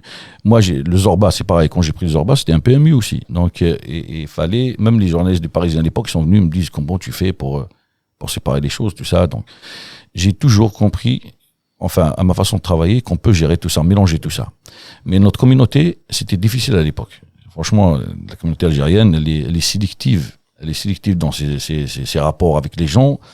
Elle est sélective dans le. En fait, on juge la personne de loin avant d'arriver pour savoir comment ça se passe. Nous, on nous a jugé pendant des années. Hein. Donc, après un certain moment, ils ont compris qu'on était là pour eux. C'est pas évident parce que quand quelqu'un il vient te voir, chaque artiste il a sa communauté. Il y a des gens qui viennent le suivre. Il y a après chaque artiste il a sa façon de voir les choses et chaque artiste il a son ego. Ouais. Ok. Pour jumeler ces égos, déjà, on a tous des égos surdimensionnés, nous les Algériens. En plus, un artiste avec un ego, c'est autre chose. Donc, il fallait travailler ça, faire comprendre aux gens qu'on n'est pas sectaire. On est là pour travailler ensemble, pour essayer de fusionner tout ça, pour créer quelque chose. Ça a pris beaucoup de temps. Donc, quand les Algériens, et vous voyez, je parle avec ma communauté, ceux que je connais, quand le train il est posé, personne ne monte dedans. Armé, vas-y, fiche-le pousser, après on va venir te voir, on va monter. Donc ils ont regardé de loin comment ça se passe, ils ont vu qu'on a bossé, ils ont vu, je dirais pas tout, mais en tous les cas, certaines personnes, après un certain moment, ils ont vu qu'il y a toute une communauté, je dirais pas qu'algérienne, maghrébine, même internationale. Mais quand pas tu vois que, ce que maintenant, il y a la communauté même des musiciens de tous. On a fusionné avec des musiciens, on a fusionné notre culture avec des musiciens. Quand tu vois des chanteurs maintenant, ils viennent avec un bassiste français ou un truc qui vient de l'autre côté, un guitariste qui vient de l'autre côté, qui vient jouer avec la musique algérienne. Ouais, des Brésiliens, des Autrichiens. C'est un truc de malade ce qui s'est passé. Il y a cette fusion. Mais je te dis, au départ, c'était difficile de ramasser la communauté algérienne. Parce que c'est pas évident, c'est comme ça, comme ça, on voit de loin, après on va voir. C'est quoi, dis-nous, mais ici c'est tout je te dis, c'est pas évident du tout. Ça c'est un truc qu'on peut pas expliquer. Moi je le ferai. Moi je suis comme ça. Donc je vois un lieu, je sais pas, donc certaines personnes nous ont jugé dès le départ, mais après à un certain moment ils ont vu qu'on était sérieux dans ce qu'on faisait. On a avancé. On a créé beaucoup de choses. On a créé avec Vlaïd Abranis comment ça s'appelle, Kabyl Session qui a duré pendant 2 ans, qui a travaillé ici, qui a généré beaucoup de groupes. Ouais. Il y a la communauté marocaine, les Gnawa, qui sont passés ici, ça a créé beaucoup de groupes. Il y a la communauté algérienne qui a créé beaucoup de groupes ici, des fusions et tout ce qui va avec. Ouais. Après un certain moment, ils ont compris que le Royal Est, c'est un pôle d'attraction. On n'est pas là que pour le business. Si je voulais du business, je ferais autre chose. C'est ce que je me dis souvent quand je viens ici. Il n'y a pas que le business. On n'est pas subventionné par qui que ce soit. On n'a pas d'aide par qui que ce soit. Donc on essaye de payer des artistes avec un minimum syndical parce que c'est pas évident. Je les vois, les pauvres. C'est pas évident. Franchement, c'est pas évident. Donc je comprends, l'art ne fait pas vivre dans un sens. Hein. Il faut mourir pour vivre de son art. Il y a certaines qui disent ça. Il faut mourir pour vivre de son art. Et on essaye de les aider avec ce qu'on peut. Ça devient très très difficile en ce moment. Mais voilà, donc on essaie de continuer jusqu'à ce qu'à un certain moment, si on peut pas continuer, on va arrêter. Mais je vous le dis, c'est franchement avec les moyens du bord. Ouais. Donc on n'a jamais été aidé par qui que ce soit. Ce qu'on a fait ici pour la communauté algérienne, normalement, on devait être aidé par notre cher pays, parce que là, c'est un centre culturel algérien. Ce qu'on fait ici, ils le font pas au centre culturel algérien. Je suis désolé. Ouais, on peut se mettre à table, je peux me mettre avec eux, discuter avec eux. On le dit souvent. On le revendique, nous aussi. Quand on se met à table, quand on a un lieu comme celui qu'ils ont là-bas, dans le 15e, il est magnifique, et qui est censé représenter notre culture à nous, et qui est fermée, souvent qui est fermée. Quand il est ouvert, c'est pour vendre un belouz et baklawa. Je suis désolé, je le dis. Et c'est lui qui vient me voir, il va discuter ensemble. Mais bien sûr, mais nous, c'est pour ça comment te dire, c'est pour ça qu'on aime ta façon de voir les choses. C'est que tu n'es pas quelqu'un rihdar. Tu vois ce que je veux dire? Tu te dis, ah ouais, ils veulent pas faire, eh ben je vais le faire. En fait, c'est ça qui est génial, Andek. C'est que toi, tu as une idée en tête, tu te dis, je vais la mettre. Et malgré, comme tu as dit, PMU, les jugements, les stéréotypes, ah ouais, avec le lieu moussakh, ma'alabali, tac, truc. Et aujourd'hui, t'es arrivé à le faire et c'est pour ça que malgré tout le tableau obscur et noir que tu nous as dressé, quand même tu peux être fier de toi. J'ai la seule fierté que j'ai, c'est quand je regarde, excusez-moi, non, je suis fier, ouais, je suis fier. Si je dis ça, ils vont dire, ouais, là, tu la joues encore. Non, la seule fierté que j'ai, c'est de voir mes enfants en bonne santé. Oui, ça c'est. Mais non, je suis fier. Le truc, c'est que je pense que entre avec le gamin, qui dessine les pochettes, au Dorka, tes priorités ont changé parce que forcément, avec une famille, les enfants, c'est le truc le plus important. Non, mais là, ce que j'ai fait ici, franchement, je suis fier. Ah, bah moi, voilà. Je le dis, je suis fier dans le sens où ça continue et voilà. Donc, je dis, je suis fier parce que c'est un lieu qui n'est pas censé faire ça. C'est un lieu qui est destiné à autre chose. On a réussi à faire ça, c'est magnifique. Là, on cherche peut-être un jour, on va trouver une salle qui va nous permettre de travailler plus amplement, plus simplement et donner un peu plus de liberté aux gens qui viennent pour leur art. C'est pas évident, mais si on trouve un jour, on peut évoluer par rapport à ça, donc ça serait avec plaisir. Et il y a une sorte de cohérence entre... C'est drôle, on disait juste avant le podcast, on disait Karim, on ne te connaît pas Karim. Là, on apprend plein de choses sur toi. Et là, on se rend compte qu'il y a une cohérence. C'était toujours le même, en fait. Ah bah écoute, c'est trop bien. Bien sûr, pourquoi il faut changer? Il faut être comme ça dans la vie. Il faut être... C'est la loi de l'attraction. Ah. On dessine ce qu'on veut de toute façon. Comment on est, on le matérialise dans cette vie. Donc c'est comme ça. Et moi, je vais te poser une question maintenant. Tu m'as dit des fois, je regrettais d'être parti. Mais quand je vois aujourd'hui déjà tous les artistes qui passent chez toi, tous les artistes qui sont épanouis, tous les artistes qu'on a découverts ici, j'ai envie de te dire, Khoya, t'aurais pas pu faire ça en Algérie. Ah, j'aurais pu faire autre chose. L'Algérie. أصبر نهضروا فنيا. فنيا non. Je parle d'artiste. Tu vois ce que je veux dire? Non, c'est rien à voir. Non, c'est autre chose. Ça, je parlais pas de ça en fait. J'aurais dû rester pas par rapport à ça, par rapport à une autre vie, un autre mode de vie, je serais toujours parti d'une façon ou d'une autre. De toute façon, il arrive un certain moment, il faudra chercher, il faudra aller voir ailleurs si on est. Donc d'une façon ou d'une autre, je serais parti ici. Mais j'aurais fini mes études là-bas, j'aurais resté avec mes amis, mais voilà. Mais en tous les cas, c'est pas ça qui m'a fait que... C'est pas le fait que j'ai vécu ici qui a fait que je pense que j'aurais dû rester. Mais à l'époque, je suis parti, je disais, le déracinement. Donc tu pars d'une vie à une autre complètement différente. En plus, je suis resté 8 ans ici avant de repartir là-bas. Ah ouais. Avec la carte militaire internationale, il fallait pas... مؤهل لا يجند. Il fallait attendre مؤهل لا يجند. Donc j'ai attendu 8 ans pour avoir مؤهل لا يجند, donc avant de repartir là-bas. Donc voilà, donc c'est... Oui, il y a le déracinement, surtout voilà. Que Kitkeber dans une... Je pense Kitkeber aussi dans un... C'est dans une ville serrera où tout le monde connaît tout le monde. Voilà, c'est pas qu'il une capitale ou la Voilà, c'est l'adolescence, tout ça. Donc on était une bande de potes là-bas. Donc il y a un certain moment, on te coupe de cette vie-là, on te met dans une autre vie pendant 8 ans. T'as pas le droit de repartir voir tes amis, tout ça. Et il y avait pas Internet, il y avait pas. T'envoies une enveloppe, une lettre. Maintenant, tu la reçois 3 mois après. Donc il fallait qu'elle passe tout un circuit avant d'arriver là-bas. Donc c'est ça qui a fait qu'on regrette un peu, mais sinon non.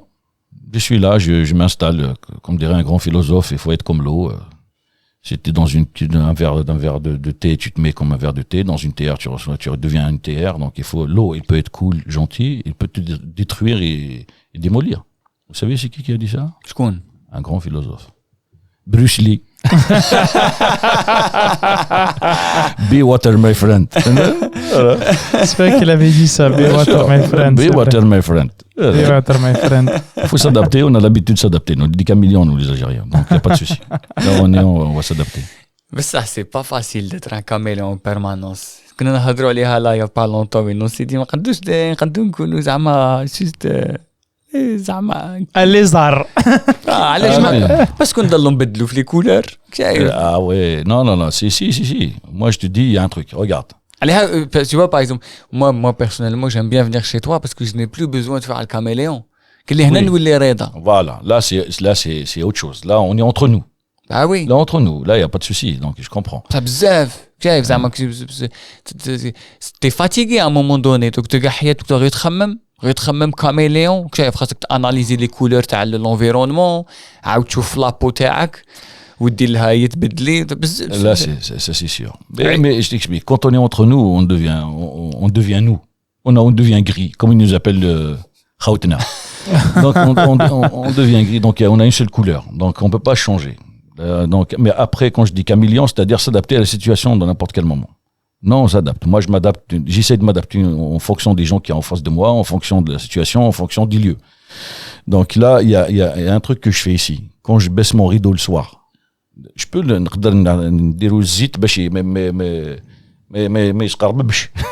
Mais quand tu descends le rideau, je peux le zit. Mais le fait d'entendre bruit, descend, c'est là, il y a un truc qui descend et je passe à un autre stade. Tu vois, le soir, à 3h du matin, quand je sors d'ici, dès que je baisse le rideau, j'entends tac, il se bloque en bas. Là, il y a une autre face qui va, tac, il y a un visage qui part et un autre qui revient. Donc, c'est la seule façon de couper entre le milieu du travail et le milieu personnel. Ouais.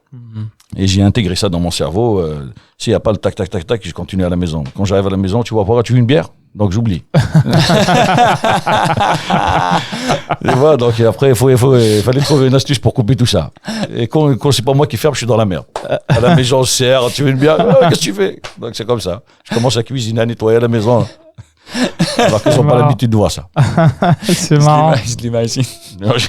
Je l'imagine en train d'encaisser ses enfants. Papa, je suis un heure.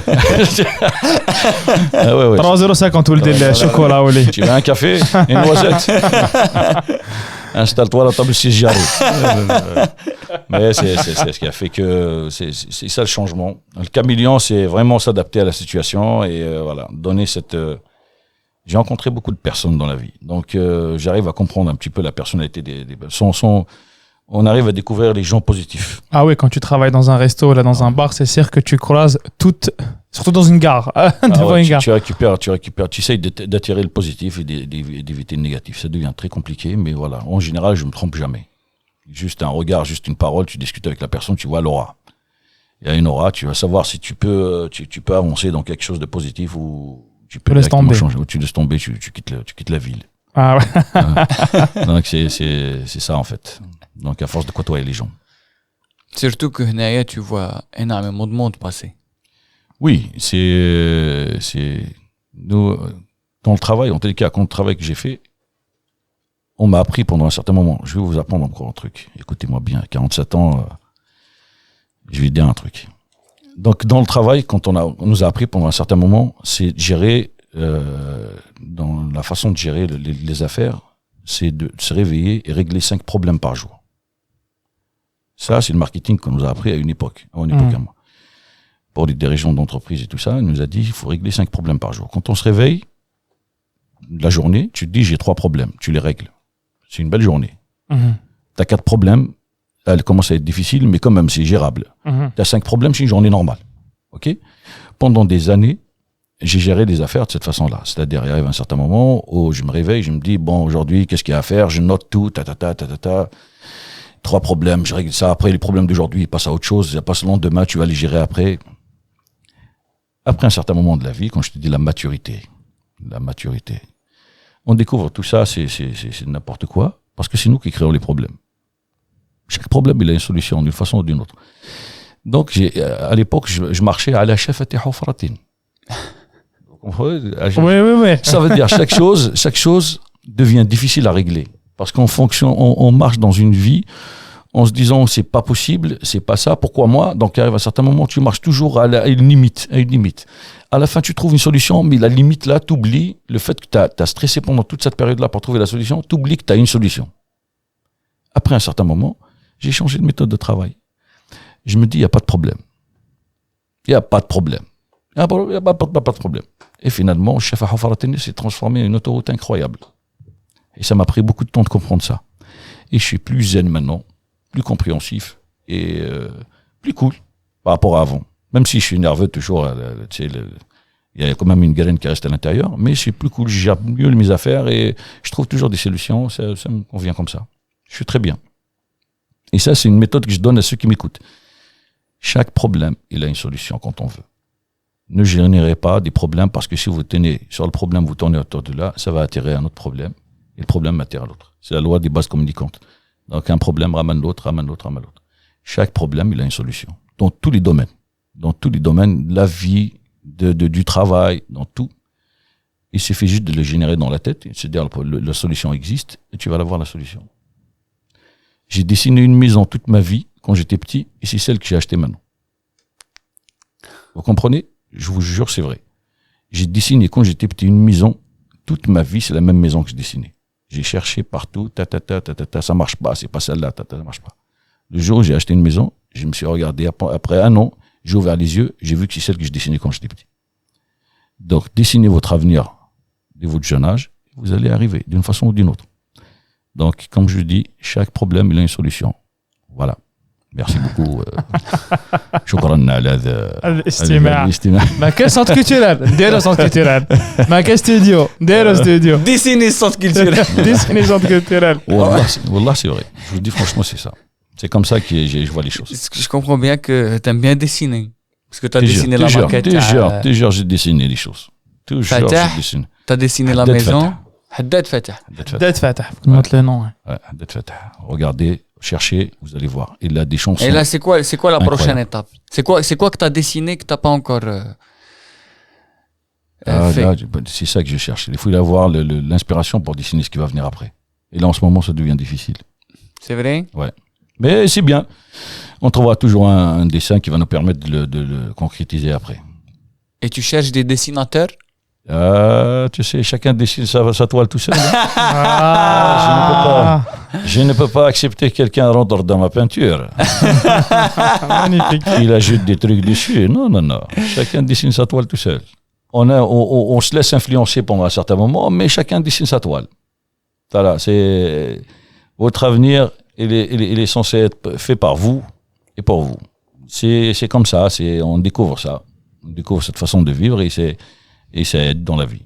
Quand tu dis, on a l'impression que, parce que tu as déjà ce sujet, que récemment, par rapport à avant, tu as de nouvelles difficultés. Enfin, il y a des difficultés qui avant te pesaient, mais il n'y a pas de problème, avec des solutions. Mais là, il y a des difficultés que tu te dis, c'est pas comme avant.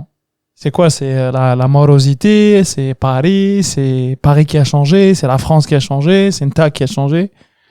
Qu'est-ce que tu as à dire sur ça? En fait, la vie après le Covid, elle a changé. Vous savez comment ça se passe. La vie après le Covid, elle va changer. Donc, la difficulté en ce moment, c'est que je vous parle de difficultés en tant que commerçant. Je vous parle en tant que difficultés en tant que commerçant. Allez, pas en tant que personne, on va oublier ça. En tant que commerçant, je vous explique un petit peu comment ça se passe. Pendant le Covid, il y avait, tu sais, ils nous ont promis beaucoup de choses. On avait des aides d'État, en parenthèse. Ces aides d'État, ils ont été versés par 2 fois, peut-être certains par 3 fois. On avait des promesses. Les promesses, c'est-à-dire, c'est de l'exonération des loyers, tout ce qui va avec. Maintenant, tout le monde tombe sur tout le monde. Donc, tout le monde veut récupérer son argent. L'État veut récupérer son argent. Les institutions d'État peuvent récupérer leur argent. Donc, ça devient très difficile. Donc, c'est difficile de travailler. À la fin, tu bosses pour rembourser quelque chose que c'est pas toi qui as choisi. Donc, on te dit de fermer. Il y a mon frère qui me regarde de l'autre côté d'un œil. D'un œil surveillant. Un surveillant. Qu'est-ce qu'il est déçu là? Donc, ce qui fait que on nous a promis beaucoup de choses. Donc maintenant, ça devient un peu difficile parce qu'ils réclament toutes leurs dues en même temps. Donc, ça devient difficile pour travailler et pour maintenir les choses, le cap, en tous les cas. D'accord. Après, au niveau des personnes, ça devient difficile parce que ça a laissé des séquelles d'une façon ou d'une autre. Cette période-là a laissé des séquelles psychologiques pour certaines personnes. Et ça laisse encore des séquelles, que ce soit pour nos parents, quand je vois mes parents, ma mère et mon père, donc ça a laissé des séquelles, ça a fait mal. Et après, pour d'autres personnes, comme je t'ai dit la dernière fois, il y avait des problèmes aussi, des problèmes de gestion, de personnes, parce que j'ai l'impression que c'est pas les mêmes personnes qu'on avait avant, qui venaient ici, qui venaient pour écouter de la musique, qui venaient pour... Quand on a commencé avec Nassim, on mettait un tapis par terre. Oui. Reda, tu te souviens, on avait un tapis par terre. Le tapis est censé représenter, donner de l'importance à l'artiste qui est devant soi. Donc les gens, ils arrivent, ils s'assoient comme dans un salon et regardent l'artiste. Donc on a travaillé pendant des années comme ça. Donc c'était très bien. Des gens, ils venaient écouter de la musique, voir un show. Il y avait une rencontre, ce qu'il disait Nassim. C'était des rencontres. Avant que ça soit un concert, c'est une rencontre, pardon. Ouais. Donc maintenant, il y a certaines personnes qui ne viennent pas écouter de la musique. Ils voient j'ai l'impression que c'est des personnes qui viennent pour danser ou pour oublier. Voilà, tellement ça te charge sur ceux qui viennent d'arriver, les derniers qui viennent d'arriver. Ouais. Ça te charge émotionnelle qui viennent de perdre. Il y en a beaucoup qui ont laissé leur vie comme je l'ai laissé moi. Ouais. Donc ils cherchent un lieu pour oublier, pour se dépenser. C'est pour ça que je dis le Royalist devient petit pour tout ça. Donc il faudra à un certain moment trouver une autre façon de travailler ailleurs. Il faut travailler ailleurs pour générer cette énergie, cette recherche de se dépenser des jeunes qui viennent d'arriver. Il faut impérativement un lieu un peu plus spacieux que ça. Parce que nous, on est une boîte d'allumettes par rapport. Les gens, ils croient que le Royalist, c'est petit, c'est vraiment petit. Hein. Il y en a qui viennent, ils me disent, ouais, elle est où la salle? Ben, c'est pas une salle, hein. C'est un salon que j'ai. C'est exactement. C'est un petit salon du bled. On a un salon au bled, il est plus grand que ça. Exactement. Mais c'est ça le. C'est intéressant. Depuis tout à l'heure, tu parles des gens qui viennent d'arriver. Tu dis les gens qui viennent d'arriver. Les gens. Est-ce que tu sens malgré toi une certaine responsabilité? Ah bien sûr. Ah mais t'es fou, bien sûr. Oh là là. Quand on fait de la distribution alimentaire, quand je discute avec les étudiants qui viennent d'arriver, je vois le stress dans leurs yeux, je vois cette détresse que j'avais moi quand je suis arrivé. Et j'ai l'impression il faut faire des ateliers, il faut discuter. Je travaille avec une association qui s'appelle ADRA. Enfin, je travaille. Je leur laisse les lieux, parce qu'ils n'aiment pas que je dise je travaille. Je leur laisse les lieux. L'un des responsables de l'association, le président de l'association qui s'appelle Yoursen Ayad, donc il fait beaucoup de travail par rapport à ça. On a fait de la distribution alimentaire, et des ateliers, que ce soit juridique, des ateliers d'étudiants, changement de statut, CV, tout ce qui va avec. Et je vois pas le désarroi. En fait, c'est comme si tu vois quelqu'un qui ouvre ses yeux et comprend pas ce qui se passe. C'est quand on parle de changement de statut, quand on parle aux étudiants de trouver une chambre, quand on parle de travail, quand on parle de papier, ce stress déjà de changer les papiers, d'avoir des papiers d'étudiants, après changer de statut, tout ça, je les vois dans leurs yeux. Et franchement, je me dis, il y a un problème grave. Il faut avoir une structure d'aide, parce que c'est psychologiquement difficile de s'installer dans un pays qu'on comprend pas. Moi, je suis arrivé, j'avais un petit peu ma famille ici. J'avais ma famille. Mais eux, quand on voit ta fille venir faire ses études en France, tu lui donnes un minimum d'argent. Elle arrive ici, elle a 800 balles dans sa poche. Elle doit trouver un lieu pour dormir. Elle doit s'inscrire à la fac à 2700, 2800 euros de droits d'entrée, de frais, en espérant qu'ils vont lui rembourser. Tu espères qu'ils vont te rembourser. C'est pas tout le monde, ils remboursent pas tout le monde. Tu dois avoir une assistante sociale, justifier des machins. Tout ça fait que, moi je te dis, j'ai une responsabilité en tant que personne. Je pense que tout le monde doit l'avoir. Tout le monde doit l'avoir. Et je sais pas à quelle limite cette responsabilité doit être pour chacun de nous. Soit on crée un fonds de solidarité pour aider les étudiants. C'est pas à nous de le faire, mais on doit le faire d'une façon ou d'une autre. Ce fonds de solidarité doit servir à quelque chose, à responsabiliser les étudiants, c'est-à-dire je te donne de l'argent mais tu me le rembourses, tu me le donneras, parce qu'il va servir à ton frère, à quelqu'un qui va venir à ta place. On a donné de l'argent, on a aidé des gens en donation, mais à un certain moment on peut pas. Nous, dans mon village, moi, on fait souvent ça. On aide les gens qui viennent, des étudiants qui viennent, on récolte de l'argent, on essaie d'aider en tous les cas avec nos moyens. Mais je te dis, on doit faire ça pour aider les étudiants algériens qui viennent ici en France. Un fonds de solidarité, au moins un fonds de soutien psychologique et un fonds d'orientation. Quand je dis le temps est très important, c'est vraiment ça qui bouffe tout le mental. Si tu perds ton temps, tu vas pas t'inscrire à la fac et tu vas pas avoir de maison pour un endroit, un lieu pour dormir. Ouais. Et ce temps il passe vite et après on les retrouve dehors, on les retrouve à faire n'importe quoi, à perdre déjà les années de scolarité, à perdre leur papier et après on rentre dans un cycle un peu spécial. Et ceux qui arrivent quand même à se maintenir, et rentre dans le domaine du travail. Tu es obligé de travailler. Comme étudiant, tu es obligé de travailler pour gagner ta vie. Dans l'économie, c'est le syndrome de la patate et du caviar. Tu passes de la pomme de terre au départ, tu trouves ça c'est bon. Plus tu travailles, plus tu as besoin de changer. Plus tu as besoin de dépenser, plus tu as besoin... Au départ, tu achètes chez Primark. Je dis Primark parce qu'à l'époque, ça n'existait pas. Tu achètes chez Primark avant d'aller au marché de Montreuil. Et après, tu passes à des marques. Après, tu passes à autre chose. Tu as besoin de sortir, tu as besoin de... Tout coûte cher. Après, au détriment de ta scolarité, tu passes au mode du travail. Et ce que la plupart des étudiants qui finissent comme ça, ils rentrent dans le monde du travail. Après, ils oublient pourquoi ils sont venus ici. Donc, ils réussissent pas leurs années. C'est normal. Moi, je trouve ça normal, quelqu'un qui vient en France pour étudier, et il n'a pas de soutien, qu'il lâche. Parce que s'il n'y a pas de soutien, on lâche à un certain moment. C'est le travail qui prime c'est de manger qui prime sur l'école, quoi. Voilà. Alors, le Royal Est, c'est pas un centre culturel. C'est un PMU, un bar, un resto, une association, un centre de réfugiés. محل بيرو تاع la préfecture. Wallah, écoute. Bureau des Algériens. Wallah. Mon le comptoir. Écoute, wallah, Magnifique. Wallah, tellement on a reçu des gens ici, tellement j'ai parlé avec des gens, on a discuté avec des gens, tu connais, bien sûr, bien sûr. tu connais, moi je dis ça, et je te le dis, c'est décevant de voir, de voir ça, quoi. En fait, c'est les yeux ouverts, on comprend, mais c'est ce que j'avais, moi, les yeux ouverts, on comprend pas ce qu'on fait ici. C'est très difficile de voir ça. Venez un jour prendre une photo, j'aimerais bien faire ça.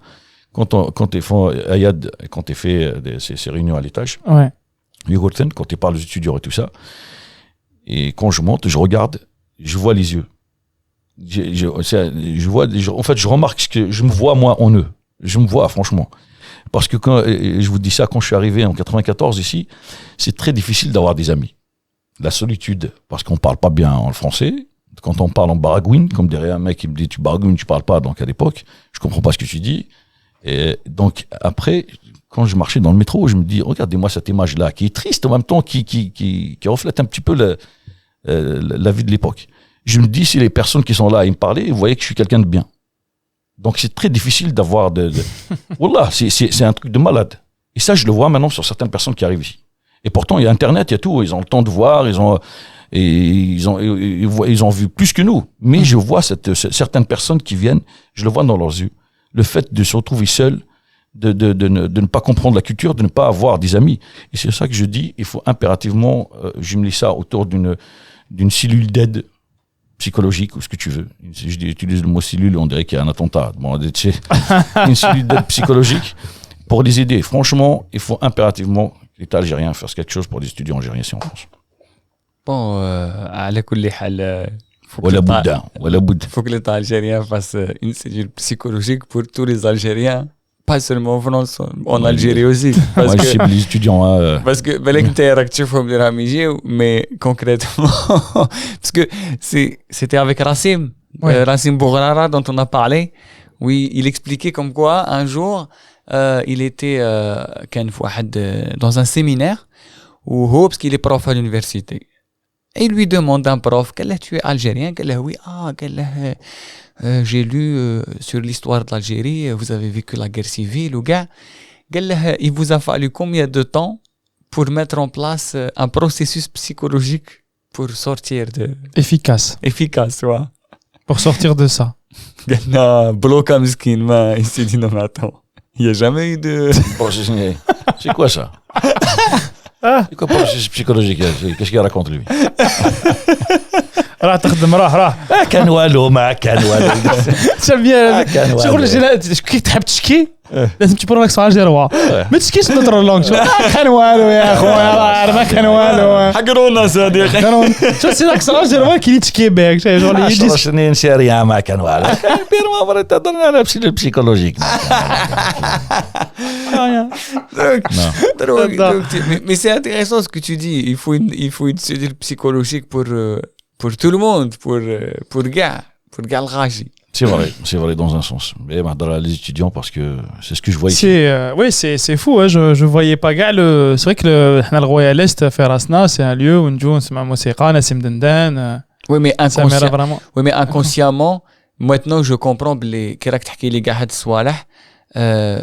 كاع هاد لي كيش نقولوا لي شوز سي اون شارج مونطال عندك في راسك انت تشوف هادي خاصني ندير هادي خاصني وي فوالا finalement quand tu vois le lieu comment il correspond parfaitement à toutes ces idées C'est vrai. parce que clairement on vient au Royal Est parce que voilà on sait très bien qu'on peut voir Nassim on peut enfin je veux dire déjà on sait qu'il y aura toujours quelqu'un t'as parlé de solitude on sait qu'il y a forcément quelqu'un qu'on connaît. Voilà. Ou là, à force de venir, tu vas forcément développer des liens plus facilement que dans un autre endroit. Ou là, tu as parlé de langue, tu sais très bien, les radidji, tu vas...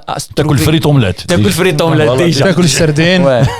En fait, il y a même, tu sais, des fois, un sentiment de légitimité. Moi, par exemple, je monte sur scène. Tu sais que moi, pendant longtemps, j'allais dans des lieux, je me sentais pas légitime, je me sentais pas à ma place, c'était trop, qui m'a goûté à Assas. C'était trop épicé.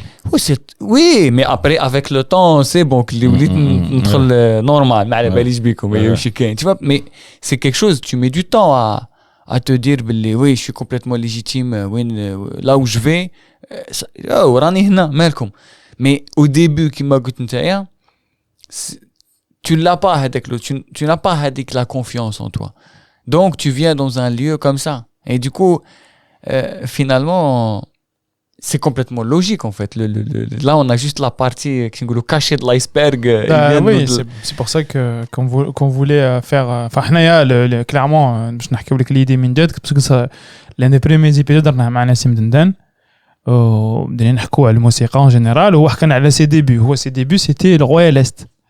Donc il nous avait parlé, il nous a donné 1% de l'hikaya, mais c'était concernant le musiqa. C'est pour ça qu'en fait on s'est dit avec Reda, il faut absolument qu'on accueille Karim parce que des histoires hadouma, c'est pas en mode Lego ou l'enzoukho, tu vois ce que je veux dire, c'est plus باش الناس qui تجي تقيم chaque chose parce que derrière il y a un être humain qui laisse sa santé, tu as dit qu'il a laissé son argent pour essayer de faire quelque chose, à la base c'est pas son boulot et il est pas payé pour le faire, chef. Et je pense que on a une situation qui m'a très urgente où il faut passer à l'action. Ça sert à rien de checker, ça sert à rien de tu vois. Il faut passer à l'action, c'est tout. Et il faut dire je passe à l'action et qui m'a dit شباب هذيك اللي ما تاع روح démarre دوك نلحقوك. Bah oui, mais une fois que t'as poussé, t'as démarré, frère, c'est bon. Bah oui, si tu montes alors que j'ai déjà réussi à démarrer la voiture, ça sert à rien, tu vas juste me retarder, frère. Fallait être là pour redonner la première impulsion. C'est ça, ouais, c'est vrai. Il faudra que les gens aient conscience de tout ça, et voilà, donc... Je te dis, j'ai fait ce que j'ai pu et je ferai toujours d'une façon ou d'une autre pour la communauté. J'essaierai en tous les cas de faire au maximum de ce que je peux. Et je dis, il faut être entouré des gens, des bonnes personnes. Il faut vraiment être entouré des bonnes personnes. Oui, ça c'est une autre problématique. Si on n'a pas cette aura qui nous pousse à évoluer, on ne pourra pas le faire. D'une façon ou d'une autre, tout seul, on ne pourra rien tirer. Ni un train, ni même une barouette, ni rien du tout. Ni barouette, ni rien du tout. Donc il faut avoir des personnes qui croient au projet et qui avancent. Ouais. Et artistiquement parlant ici, les musiciens qui viennent d'Algérie, ceux qui sont venus ces derniers temps, et je suis fier de les voir ici. Pourquoi je suis fier? Parce qu'ils sont chez eux. Il n'y a pas ce déracinement-là qui est là-bas. Donc je les vois ici, tout ça, ils s'épanouissent tous. Que ce soit Hassan, que ce soit... Bah oui, on va les citer. Hassan, Khaled, Nazim Bakour, Nazim Kri, Bilal Chenni. Enfin voilà, on a en gros, je te cook studio Algérie. Garam hana. C'est pas compliqué. C'est Amin Dahani, j'ai Adamek. كوكاكولا واش تستنى باش فينونسينا شويه كانت هنا ولا نديروا كانت تخلص دونك او موا بعنا الكوكا باطل او موا نحبوا نديروا السردين في لي كانت tu veux participer à ça ou pas donc c'est ce lieu là c'est cette façon de ramasser tout le monde, moi ça me plaît, franchement je suis heureux. Bah, c'est tout ce que tu as investi. Je suis une sardine dans l'eau, tu vois, je suis très bien pour moi. C'est vrai. On aime bien les sardines des Algériens, mais on est comme des sardines parce qu'on est tous ensemble, on aime bien être ensemble. C'est vrai, finalement, tu as quitté l'Algérie en 94. Maintenant, depuis 2014, elle vient à toi. Ah, ouais, c'est vrai. Non, tous ceux qui ont participé, je remercie Youva aussi qui était là depuis 9 ans avec sa jam. On a reçu des gens internationaux. C'est incroyable ce qui se passe ici le mardi soir. Les gens qui viennent ici, on a rencontré des personnes que moi je connais pas. Je vous dis un truc, moi je suis pas un connaisseur à part Barry White qui vend des légumes à Belleville. Mais ceux qui reçoivent Youva ici, l'importance qu'il lui donne ce mec-là, c'est un guitariste, c'est un putain de guitariste. Ouais. Et je suis fier d'être là avec lui pendant toutes ces années et qui est là avec nous parce que il se donne à fond de ce qu'il fait. Et je te dis, lui aussi, franchement, c'est un pote, c'est un frère. Et au même titre que Nassim, au même titre tous ceux qui ont été là. Mais je parle de ceux qui sont là pendant toute cette période-là. Youva, il était là pendant 9 ans. Il est encore là. Chaque soir, comme mardi aujourd'hui, il y a une jam. Ouais. Il reçoit des gens talentueux. C'est pas évident de recevoir des gens talentueux à Paris, de tirer son épingle du jeu parmi tous les clubs parisiens. Parce qu'il y a beaucoup de clubs qui font des choses bien. Ouais. Mais on est là. On est là. On est fier, putain. On est fier de voir que un Algérien qui est là, les gens ils viennent le voir et qu'ils le respectent. Qui viennent jouer avec lui. Ils le respectent et quand il parle, tout le monde l'écoute. Et c'est sérieusement, c'est exactement. Il faut expliquer comment ça fonctionne. En fait, il y a beaucoup d'artistes qui jouent le Paris. Généralement, ils ont des dates. Par exemple, ils ont une date jeudi ou la vendredi. Il hack avant. Il n'a pas grand chose à faire à part répéter la journée. Le soir, il veut aller s'amuser parce que quand tu es musicien, tu as chouïa. Donc, il y a des clubs qui me le baiser salé, qui me la gare. Et en fait, depuis 9 ans, et ce que fait Youva, il y a des jazzman, de grands jazzman, de grands bluesman, ou là des musiciens qui passent avec de grands groupes. Ils jouent le Roi et l'Est, avant c'était le Fort, maintenant c'est la cave. Youva, et puis jam, et il y a des gens qui viennent et qui les regardent gratuitement, alors que la place de concert, le week-end, c'est 50 à 60 €. Donc c'est un peu ça l'histoire. Pour te faire mot, voilà, ils viennent s'amuser ici avec Youva. Tu sais qu'il y a des gens qui sortent des salles, que ce soit de l'Olympia ou ça, ils nous appellent le soir, on arrive. Donc tu vois ici, la dernière fois, il y a un mec qui est venu. Je connais pas les noms. معليش مع double والناس فتح وي سا سي ريفيرونس ولدي خليني من جون ميشيل جار ولا ما حبستش جون ميشيل جار moi à l'époque. Donc mais franchement on reçoit des gens ici qui viennent des États-Unis déjà qui parlent anglais, on comprend pas ce qu'ils disent, et franchement c'est une fierté, tu vois. Donc après quand tu le vois jouer, descend et voit qu'il trouve qu'il y a un level ici, franchement il y a un niveau. Il y a un level, ouais. Et après, ça parle sur ça, et on prend des photos avec eux. On a reçu même un jour un gars, je savais même pas qu'il jouait. Le mec qui a joué dans les Experts Miami. Ah oui, le brun là. Avec les yeux, le black avec les yeux clairs. Oui, c'est vrai qu'il a un band maintenant. Ouais, mais je dis pas que c'est la star des stars. On a reçu beaucoup plus que ça. Mais en télé qu'à lui qui vient, qu'on voit à la télévision, qui passe les Experts Miami, il vient expertiser le Royal Est. Il vient expertiser le Royal Est, mon ami. On l'a chopé là-haut, on a photo avec lui. On l'a touché, on lui a dit on l'a fait descendre en bas. Il était content d'être là. Il a expertisé le Royal Est, mon ami. On va jouer bientôt, les Experts Royal Est, on va le faire. Les Experts Royal Est, wallah. C'est génial. Et du coup, qu'est-ce que tu sais, genre, on voit que Mokou est hyper actif. Ça veut dire, on voit t'as toujours envie de faire des choses, t'as toujours envie d'expérimenter, t'as toujours envie de faire des projets, et surtout que, tu sais, c'est intéressant. En fait, c'est drôle, c'est genre, tu sais, il a bouclé la boucle, parce que Phil Will, oui, à la base, je voulais faire des choses pour être au service des gens, nanani. Après, qu'est-ce qu'il nous a dit? J'ai travaillé toute ma vie, c'est pas facile, mais au final, depuis toujours, t'as été au service des gens. Au service des gens, oui, on l'est tous, d'une façon ou d'une autre. Oui, mais toi, particulièrement, là, moi, particulièrement, je suis qui, moi, particulièrement, pour être... Non, particulièrement, on va pas... Chauffe, Karim, il y a des histoires, mais je ne sais parce qu'il y a d'autres artistes qui sont impliqués, mais moi, je sais de sources officieuses, voilà, qu'il y a des gens, des artistes que tu as soutenus financièrement. Les dons, les étudiants, etc. C'est un sujet hyper important aussi. Maintenant, ce que je sais, c'est qu'il y a des musiciens que tu as payés, que tu as employés parce qu'il fallait qu'ils survivent, pour qu'ils puissent réussir. Donc, en fait, ça, c'est un travail, en principe, de la Fondation Cartier, de la Fondation Louis Vuitton, ou du ministère des Arts et des Lettres, ou le ministère des Cultures. C'est ce qu'on est en train de te dire. On est en train de te dire que le lycéen, il a quitté parce que parce que voilà, il voyait que ses rêves et ce qu'il voulait faire profondément, on n'arrivait pas à le faire. Finalement, 28 ans après, tu le fais. C'est ça qu'il est en train de dire. Bah écoute, je sais pas qui vous a dit ça. Hein. Ah. Ça, c'est des sources non officielles. Je ne suis pas quelqu'un qui est comme ça, c'est pas vrai. Non, mais... Là, mais, bon, après, ils font le ma'an ou ils usent l'aspirateur, mais bon, ça fait partie. Non, j'ai pas dit. Je rigole. En fait, ce que j'essaie de te dire par là, c'est que comment te l'autre c'est que je sais que il y a toujours des défis, il y a toujours des frustrations, il y a toujours des choses comme ça que tu vois et comme ça naturellement t'arrives, t'as créé un lieu, tu nous as dit il y a eu le Covid, il y a eu la cave qui est devenue un lieu maintenant mythique que tout le monde connaît. Exactement.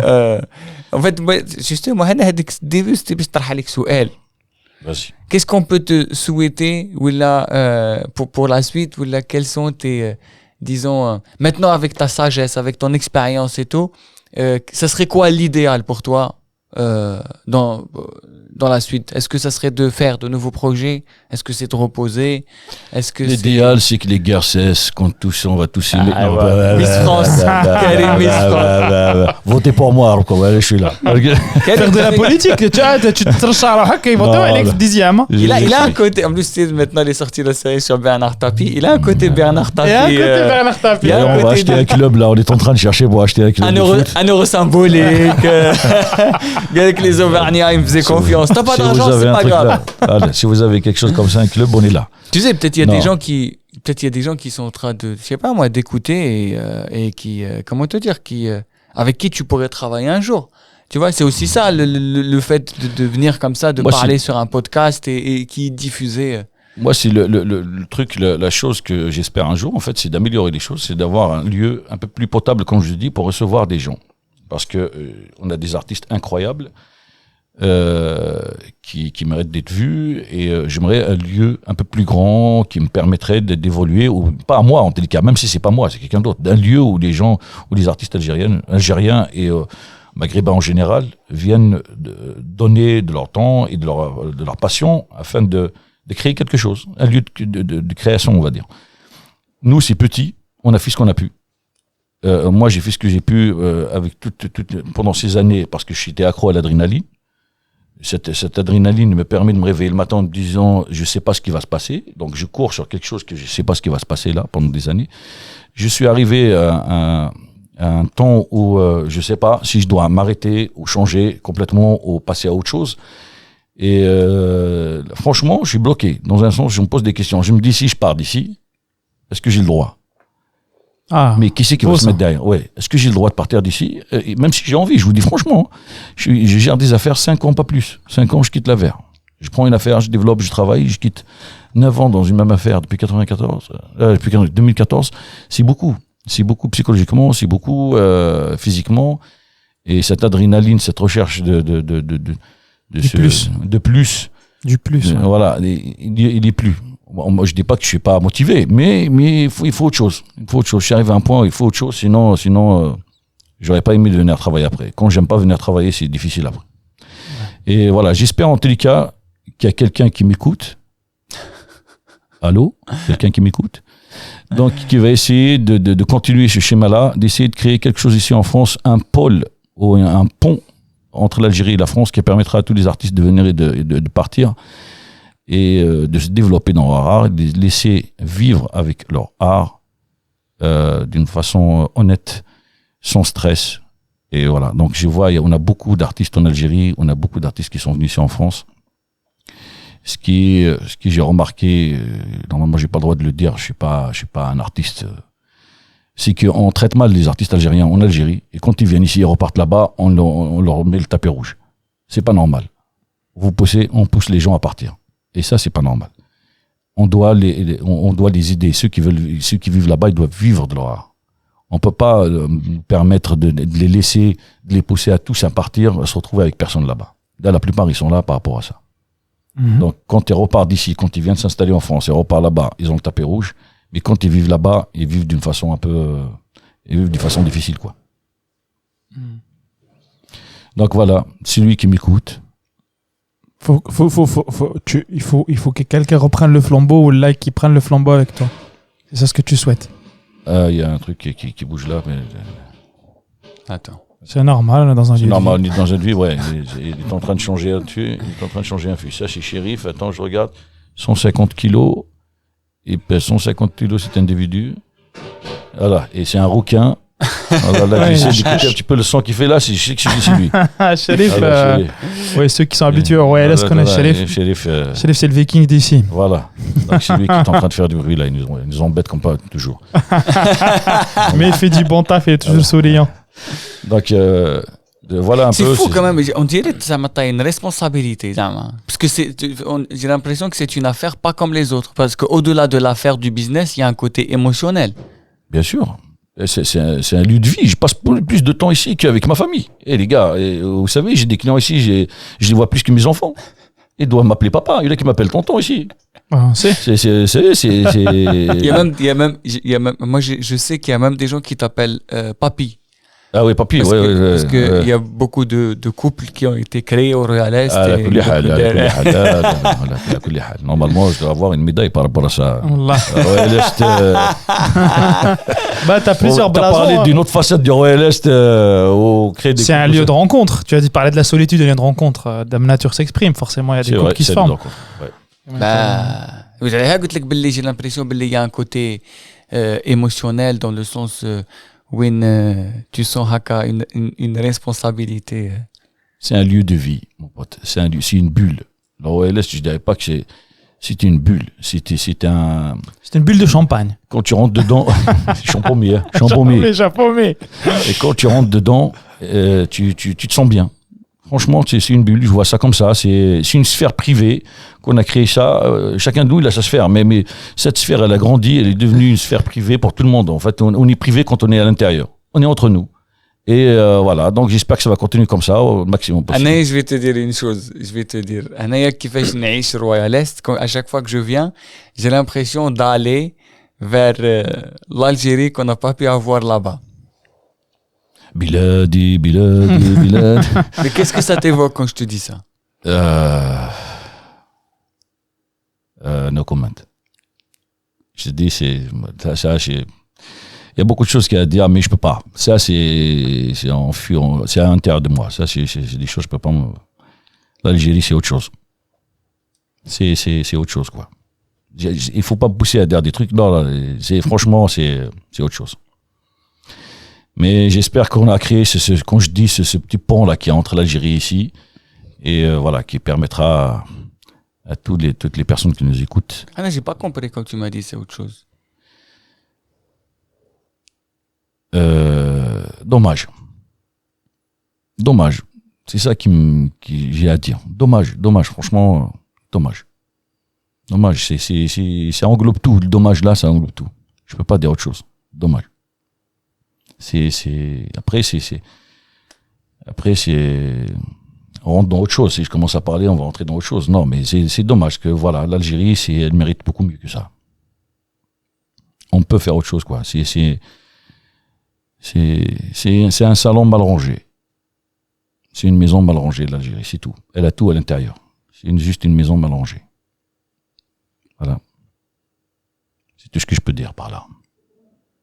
Shukran. شكرا على واجبي أخانا العزيز.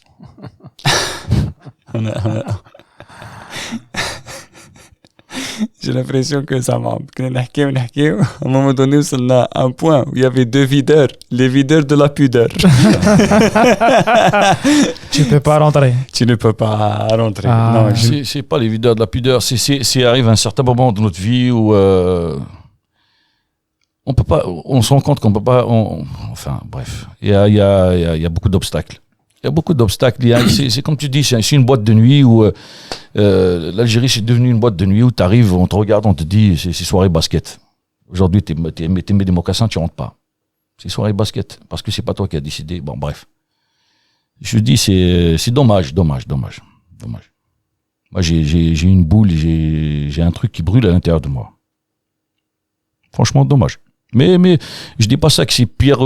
Non, j'y vais chaque année, c'est magnifique. Franchement, j'adore. Quand je suis là-bas, je passe des très bons moments. Je suis avec mes amis. Et voilà, je respire l'oxygène. Je vois la lumière du jour que je vois pas ici. Je vois le bleu du ciel. Et je vois ma Kabylie. Je vois la montagne. Je suis en bas. Je vois mon village. C'est tout ça. Je vois Alger que je connaissais pas avant. Je suis parti à l'âge de 17 ans. Qu'est-ce que je connaissais? Je connaissais Bouira. طلعنا البويرة une fois, même le village de Bouira, le mec qui était à la porte, un pote à moi, il a ramené une paire de chaussures, il lui a donné 2 paires de chaussures de droite. Il est venu sur le fellah باش يبدلهم. Tu vois? On est arrivé, on est à 40 km de Bouira, un village qui s'appelle Rafour à 40 km de Bouira.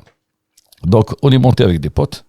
On a été voir le mec qui travaillait à l'époque sur le fellah.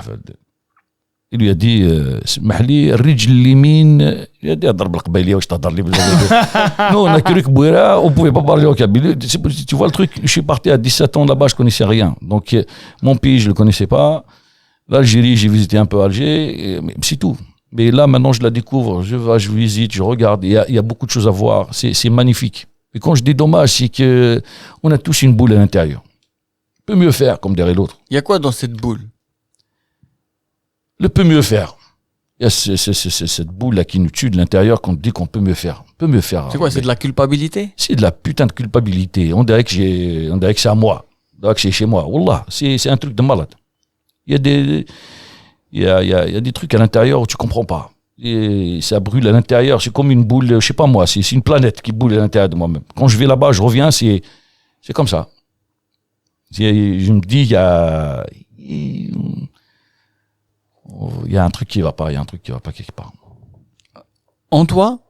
Moi je parle en titre personnel, hein. Moi je dis pas de je parle de justement, c'est ça qui est intéressant. Je parle de moi-même, c'est tout. Après je sais que c'est parce que هذه لا بول اللي راك تحكي عليها عافاك انت كان عندي شيء كي تاعك ابوبري هاكو فيها بزاف صوالح لي كونتراديكسيون فيها امين عندك هاد لا بول مش عندنا chaque fois que tu pense que بزاف راهم et puis c'est تعاود تشعل كي تعاود تهبط شايف غير تعاود تهبط تعاود تقول لك تفكر باللي parce que تنساها comme il a dit, c'est ça qui en fait je comprends ce qu'il dit Karim depuis tout à l'heure. Quand Paris t'absorbe le temps et en fait هذيك la boule تنساها شويه, tu te dis خلاص c'est bon, j'ai fait le deuil, فريتها.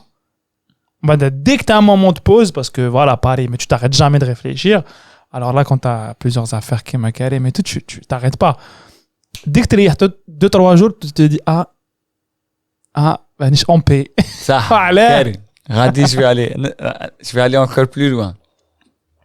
Si je te dis que je me sens plus chez moi au Royal Est qu'en Algérie.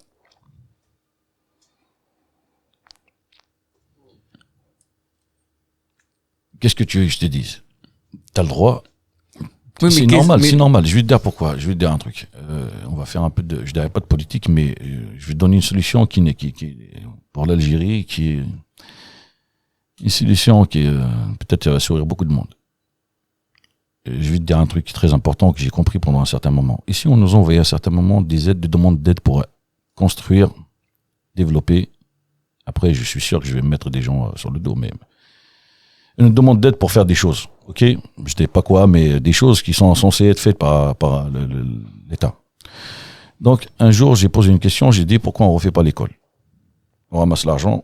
Moi, l'école où j'étais en primaire, c'est la même école. اسمح لي ومن بعد نرجع للكيستيون تاعك. Ouais, bien sûr, تلعبك رانا شيخين comme si il y a pas tranquille. Donc, quand on nous demandait de faire des routes, de construire des routes, d'agrandir les mosquées, on fait ça chez nous. Chez nous, en Kabylie, chaque année, il y a un truc. Ouais. On appelle aux dons, tu as intérêt à participer d'une façon ou d'une autre. Nous, chez nous, dans mon village, c'est comme ça.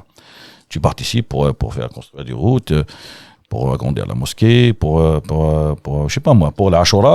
Ouais, c'est vrai. On achète des bœufs, on distribue de la viande pour tout le monde. Chaque année, on le fait. On est un village, on est un petit pays, nous, chez moi, d'où je viens. C'est un petit pays. Il a toutes les tendances politiques, toutes les tendances sociales.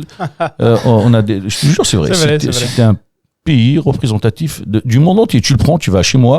On est 14 000 habitants, peut-être maintenant un peu plus.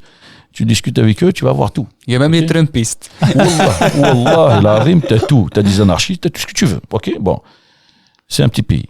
Donc, le jour où j'ai parlé de l'école, pourquoi j'ai parlé de ça? Parce que je me dis c'est la base de tout. La base de tout, arabe. la base de tout, c'est l'éducation, c'est l'école avant tout. Ouais.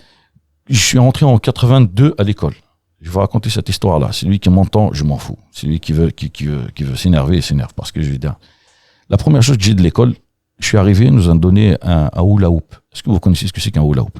Tu tournes avec le ventre comme ça pour jouer avec pour les enfants, qui est destiné à faire de la motricité pour les enfants. On saute d'un par terre. Une des profs, je dis pas laquelle parce que ma prof sinon elle va s'énerver. Je vais avoir un retour de frappe. Elle me l'a donné, elle m'a dit va voir le directeur, tu le coupes en morceaux, tu donnes le plus gros, tu leur donnes tous un par un, tu m'amènes le plus grand pour moi. Donc c'est avec un, on s'est fait taper pendant tout le truc. Quand je dis que l'éducation, l'école est très importante, quand on a une école maintenant, il fait 60 degrés à l'intérieur quand il fait chaud, il fait moins de 10 quand il fait froid, tu as des poils, le poil, comment il s'appelle, ton cabinet, le poil, le chauffage, il peut exploser, exterminer 150 personnes. Donc, en 2023, on laisse les enfants primaires. Je parle des primaires, je ne rentre pas au lycée, au collège, je m'en fous. Moi, je te parle des primaires. Il y avait des enfants, Tu as des enfants qui sont là, ils n'ont pas les moyens d'acheter leur habit, ils n'ont pas les moyens d'acheter le truc scolaire. Et tu m'envoies, tu me demandes d'agrandir la mosquée. Quand j'ai posé cette question, j'ai dit on refait l'école où j'étais. J'ai dit moi je sponsorise une école. Ça a bugué. C'est comme si tu trouves à un certain moment, tu te dis qu'il y a t'as une lumière qui s'allume. Tu te dis c'est quoi ça? Ça a toujours été ici. L'école, tu l'as devant toi. Tu laisses l'école. Tu vas aller faire autre chose que l'école. Cette école-là si on part sur la base de 10 ans, parce que non, les projections, on les fait sur quelques années. Sur 10 ans, les générations que je vois maintenant, et nous, ça n'a rien à voir. Je suis désolé, ça n'a rien à voir. Il y a une haine à l'intérieur d'eux. Si on élève les enfants quand ils sont petits, en plus il y a un truc très important qui se passe actuellement, c'est que les gens qui ont les moyens font étudier leurs enfants à la maison avant d'arriver. Ils rentrent en crèche, ils rentrent à l'école, il a déjà une base. Il parle en français, il sait compter, il parle en anglais, il sait ce que c'est que Allah, il sait ce que c'est que Salat. Moi je suis arrivé à 6 ans, je comprenais pas ce qu'il disait à l'intérieur. Je comprenais que dalle. J'arrive d'une langue à une autre. Donc, je comprenais rien. Dans notre génération, déjà, c'est ça. En plus de ça, ceux qui sont maintenant, ils donnent des cours à leurs enfants. Et quand on nous arrive, comment tu parles d'égalité des chances? Un enfant qui n'a pas cette égalité des chances, comment tu veux sortir? Il lâche l'école à l'âge de 8-9 ans, il va lâcher l'école. Ou à 10 ans, il arrive au collège, il lâche. Comment tu veux élever une génération de cultivés ou une génération qui a une conscience? Ouais. Et en plus, il y a un autre maçon. Les profs, maintenant, tellement ils n'arrivent pas, ils donnent des cours. Donc, tu es obligé de t'inscrire chez ton prof, pour qu'il te donne des cours. Quelqu'un qui a de l'argent, c'est le même cours que tu vas avoir à la maison, que tu vas avoir à l'école. Le prof, sinon, il va être mal noté. Comment? S'il donne ikhtibar le madrasa, ça n'a rien à voir avec le cours qu'il lui donne, c'est pas la même chose. Il est obligé de justifier par les notes. Ok? Donc, ceux qui ont les moyens, ils vont chez le prof. Ils sont qui n'ont pas les moyens, qu'est-ce qu'on fait avec? Ceux qui n'ont pas les moyens de suivre des cours, qui payent 3000 dinars par mois pour suivre des cours chez le prof. Il y a une arnaque quelque part. Cette génération-là, je ne sais pas si c'est Mao Tse-tung qui a dit ça ou mon père, l'un des deux, qui a dit si tu veux attaquer un pays, c'est pas la peine de l'attaquer avec des armes, fais-le aboutir avec l'école, pendant 20 ans, tu rentres avec de la grande porte. Donc, c'est ce qu'ils sont en train de faire. 20 ans a créé une génération un peu bizarre. Et je vous dis franchement, wallah, si on ne remet pas les choses au point sur l'école, si on ne remet pas surtout l'école, les primaires, donner à l'enfant son importance, wallah, on arrive dans une catastrophe. C'est ça que je te dis, j'ai une boule à l'intérieur. Parce que j'ai vu, il y a quelque chose qui ne va pas. Il y a quelque chose qui ne va pas dans cette société. Il y a quelque chose qui... Enfin, je suis... Non, mais parce que enfin, on comprend d'où ça vient. En plus, on l'a et on n'a pas en face de nous autant de personnes qu'on rencontre. Tu as vu qu'à il joue énormément d'Algériens. Donc, tu as le panel. Donc, ce qui fait que tu vois l'impact en retard. Tu as Oussara il y a 20 ans, à une étude, quand tu parlais des étudiants et tout, etc. Et puis, ça fait mal au cœur. Surtout moi, je rêve, je rêve d'une école qui a une climatisation, qui a un tapis, qui a des ordinateurs sur les tables, qui a un tableau qui change, qui a une télévision, qui a une petite bibliothèque dans une classe. Je rêve d'une école. Mes enfants, ils sont dans l'une des communautés les plus pauvres de France, qui s'appelle Clichy-sous-Bois, ok? Ouais. Je suis entré dans l'école où ils sont, dans l'école primaire, j'ai pris une photo, j'ai été choqué. Choqué de voir cette école. Elle brillait de partout. Une des communes les plus pauvres de France. L'école Tahoum, elle brille. Wallah, le sol, il reflète le ciel. J'ai jamais vu ça. Ok? comment ما كاينش plafond. Mais wallah, c'est mais qu'est-ce plafond? C'est le syndrome de la terre plate. De l'école plate, tu vois? C'est un truc de il y a pas de daube. C'est un truc de malade. Et c'est ça que je te dis, je rêve de cette c'est pour ça que je dis là, on a une boule. Moi, c'est ce que je remarque en tous les cas, mes petites personnes, sans partir dans la politique, la recherche, le blabla qui peut changer le monde. Mais le seul truc que je dis, s'ils peuvent régler quelque chose en Algérie, l'école primaire, l'enfance, les gars. Et du coup, t'as pas réagi à ce que je t'ai dit? Du coup, pourquoi tu te sens ici bien par rapport à là-bas? T'es مع اخواتك مع الاخوة. T'es chez toi ici. T'es chez toi. Oui, ça évoque quoi en toi quand je te dis ça? Famille. On a créé une famille. On est entre nous, on est en famille, c'est tout. Ça évoque le Royal Est, c'est devenu une famille. C'est comme ça que je vois les choses.